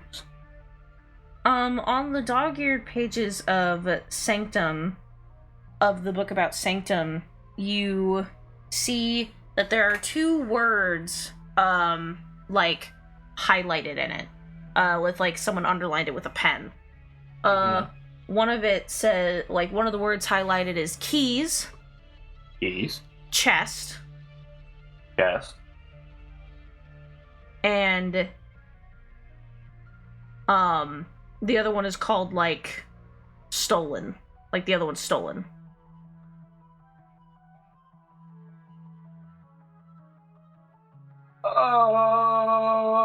I point this out to the party in hopes that somebody smarter than me can make sense of it.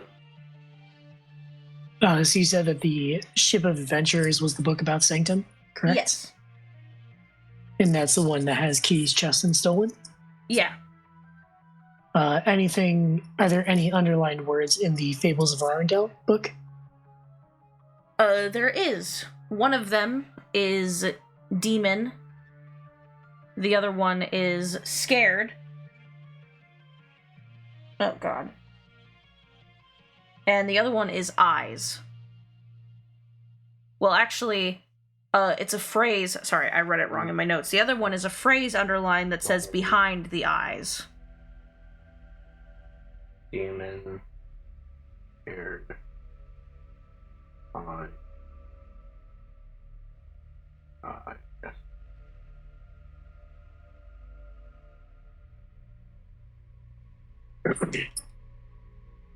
Okay. So we have demon, scared, behind the eyes, keys, chest, stolen. I'm gonna hand over the lockbox as well, to see if somebody else can get it open.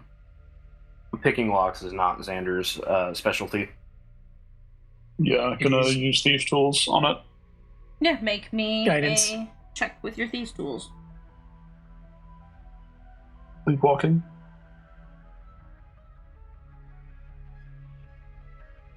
$17. Yeah, you, the lock is very, very old, so it actually takes you a little bit of difficulty. You just succeeded. The DC was 17, and you, like, are kind of jingling it, trying to, like, get it, and it seems like it's been, like, rusted over, so it actually takes you a minute, but then finally you hear a rusty, like, grating click. The lock is kind of broken, but you manage to use your thieves' tools to wriggle it open. And on the inside is a key ring.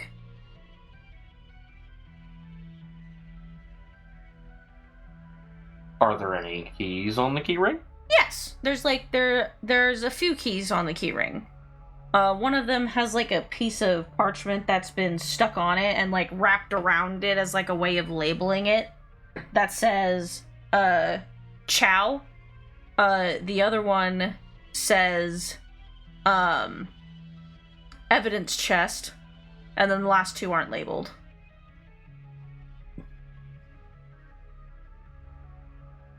So, in this room, there were a set of keys, a golden goblet that was covered in dust, 2 old books, a lockbox that has another set of keys in it. Oh,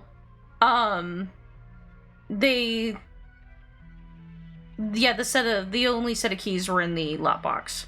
When Xander Right. lifted up the lockbox, I said it sounds like there's something wriggling around inside of it. It sounds like a set of keys. Got it. Because they make like a distinct jingling noise. So at this point we have everything out of this tent. Yes. I'm gonna take the tent. Sweet. Smart. Let's dip everything in the bag of restoration, in the bag of preservation. Is the tent gonna fit? Well, okay, not the tent, but everything else. Does the If gold we goblet unwind it, we can stick the tarp from the tent in and fold it up really well. True. The poles are fucked. We can get the edges of the poles. Let's say if we do like half the pole and then like turn it around to the other half of the pole. You can't do that. There might be like a few inches of it you don't fit in there, but like if Sure. most of it's good except for one part, it's not going to be that bad. Yeah. Bass, Most important. this is a weird question. Sorry, but I just have to get this out before I forget. You said there was a rocks in here for a fire pit. What seemed to be used as the fuel for the fire? It looks like paper. You can see like burnt paper. Okay. And was there any sort of like lamp oil that was used for a fire starter? I'm looking for oil, if there's any oil here. It doesn't look like the individual who lit this fire used any kind of oil to light it. Okay. You can assume because there's no other things other than like paper in here, the person might have used magic to light the fire. Got it. Does anything change about the goblet or anything else when it is dipped in the bag of preservation? When you Also, I hope that you are ready for me to ask that for the rest of the campaign. You know, Minnow, there's always every one of you has like the thing that you do that I set up, and this is just gonna be that thing. I'm ready for it. That's okay.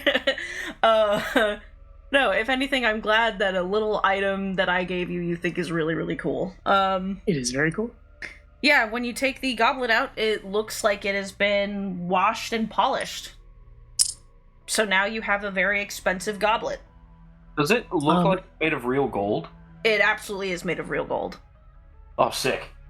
You don't even... Being a fucking Earth Duresi, I'm not even... If you yeah. Yeah, Xander will be like, damn, that's real gold.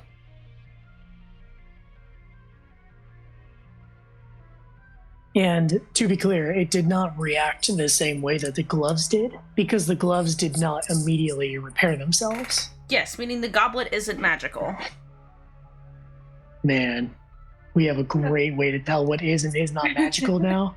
I'm going to take every single piece, every single item that we found so far and just dip it into the bag just to be sure, including, let's see here, 2 warhammers, 3 short swords, 4 war axes, 1 spear. What else we got? I got a ton of shit here. Yeah, all of the 6 tattered tapestries, 1 broken set of half plate, 2 broken set of full plate, blast and flute fog, blah blah blah. I mean, and a partridge in a pear tree. Yeah, Exactly. The black book. What? Yeah, Don't even get me for the started bag, on the 5 gold rings, dude. Anything else that we've picked up so far, Magic, that you have just been playing close to the chest? about Gale? No. Just Okay. puts Gale in there. Yeah. Put Gale back in there, and she comes out with like a blowout haircut. She looks fantastic.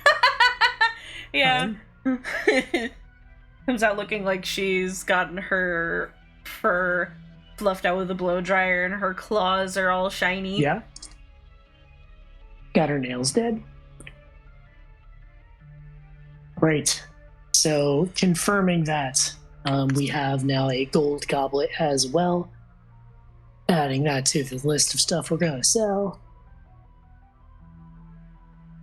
How big are these crates?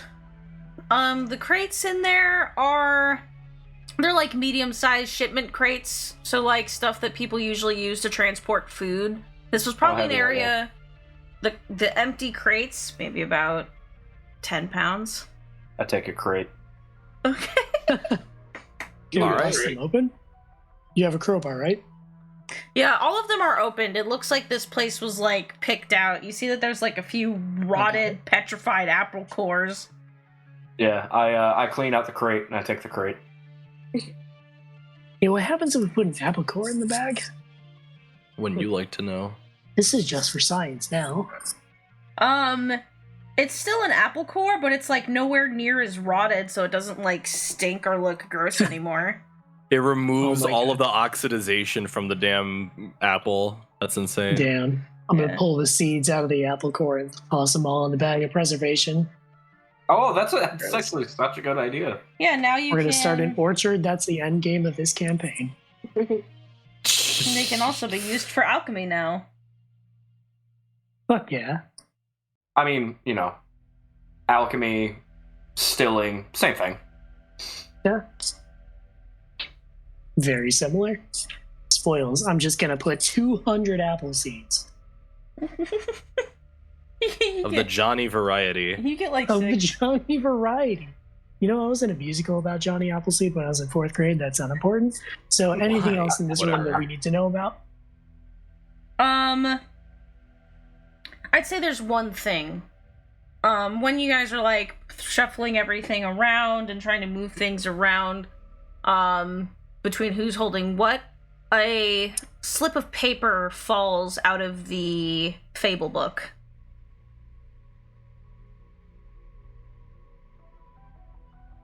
Great. Let's pick it up and see what it is. It is another letter. This one has already been opened. It's crumpled up. It looks like someone was carrying it. And it says, excuse me, I have to go up there and find it.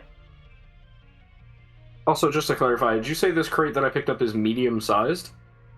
I don't mean medium as in game turns medium. I mean medium as like, if you think of like shipment boxes, what size a medium box is. It's basically like a 2.5 foot tall, perfectly square crate that, if it were on like a shipment dock, would have probably been used to transport food. So not medium as in medium creature. I forgot. Where is the thing?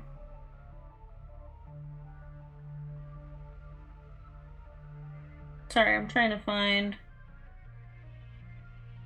my notes that tell me what the slip of paper says. Oh, there we go. So, this is a letter that says, "My son, things are finally calm enough now where I can have you come visit me at the order of my knights. It would be a pleasure of mine to have you make our acquaintance and meet everybody. I'm sorry I haven't been keeping up with letters to you, or your mother for that matter.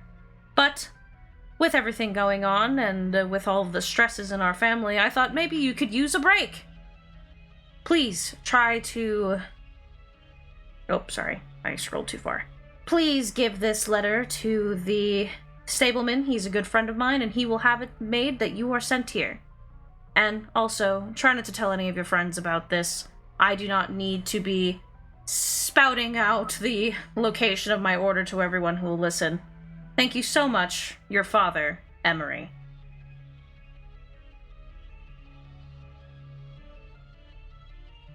Is Emery one of the names we've heard so far for the Knights? Yes, it is. That's the name of the dude that realized that all his companions were going crazy. Also, you found a journal entry of Emery's where he offered up his firstborn son to Usta Miralok, to get his revenge on the Disruptor Knights. Damn. Who is also his son, who is also the individual who became Usta Miralok's avatar. That is stuff you found out. That's not me telling you. That is stuff you found out last session, but just didn't have much context. Yeah.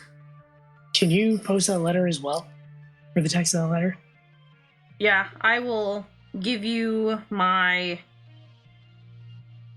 cliff notes of it. Yeah, because sometimes for letters, I don't, write out the entire letter. I, write down 100%. generally the message I want it to deliver and then make it up on the spot. Yeah.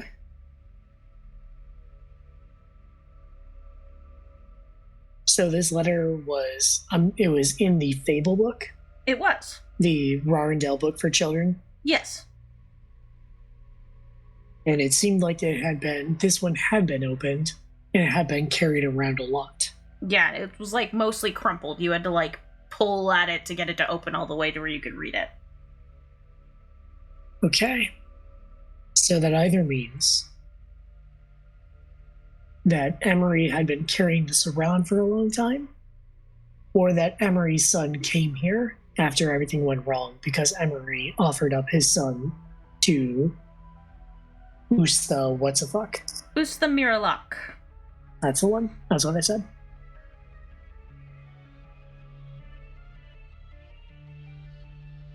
This letter also appearing to be about the same age as all the other ones I found. Yes. Okay. Do we see anything in this room that these keys could go to? You do, actually. This room is another one of those rooms that only has one entrance and one exit. And there appears to be a regular mundane door. It's not like crazy decorated. It's not even reinforced. But above it is a plaque that says in common Chow Hall. Underneath it, though, in Abyssal, for those who know Abyssal, it says Feasting Hall. Little creepier version of the same thing. Johnny scoffs at the absurdity that they just had to give it a demon name. They couldn't just keep it Chow Hall. And Johnny's gonna be like, that's a little insane. It says the same thing, it just has a slightly different connotation. Chow Hall, Feasting Hall? Are they really this asinine, this superfluous? Does their evil expand even to the words on the halls? So it would seem. I mean, genuinely, you've seen a lot of that where something that was originally written in common will be scratched out and rewritten in Abyssal. Is it like Chow and Feasting? Did they go out of their way to use different words, or did they just not have a word for Chow and Abyssal? More than likely, it was a lack of translation. And also, which is wild to me, because you have to think that Abyssal has hundreds of words for consuming flesh, right? But somehow they miss Chow. It's not edgy enough. It's not edgy enough. Yeah.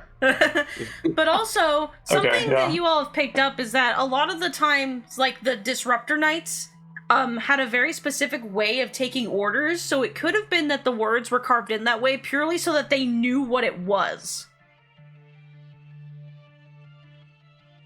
Checking for traps. Make me an investigation check. Help. Help. Guidance. Leapwalk for this. 17. It doesn't appear to be trapped in any way. Just locked. Okay. See anything, hear anything on the other side? Make me a perception check. Oh, I can also make a perception check.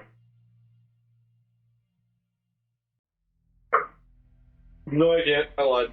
No, I saw the soul. Why not? Besides, we short rested. 14 with guidance. Cool. 14 and 7. A natural 2 and a natural 1. Bruh. Yeah, so with a 14, you almost miss it, but you hear a slight skittering on the other side. And the slight shuffling of metal. Like a pot being dragged across the countertop. Evil afoot.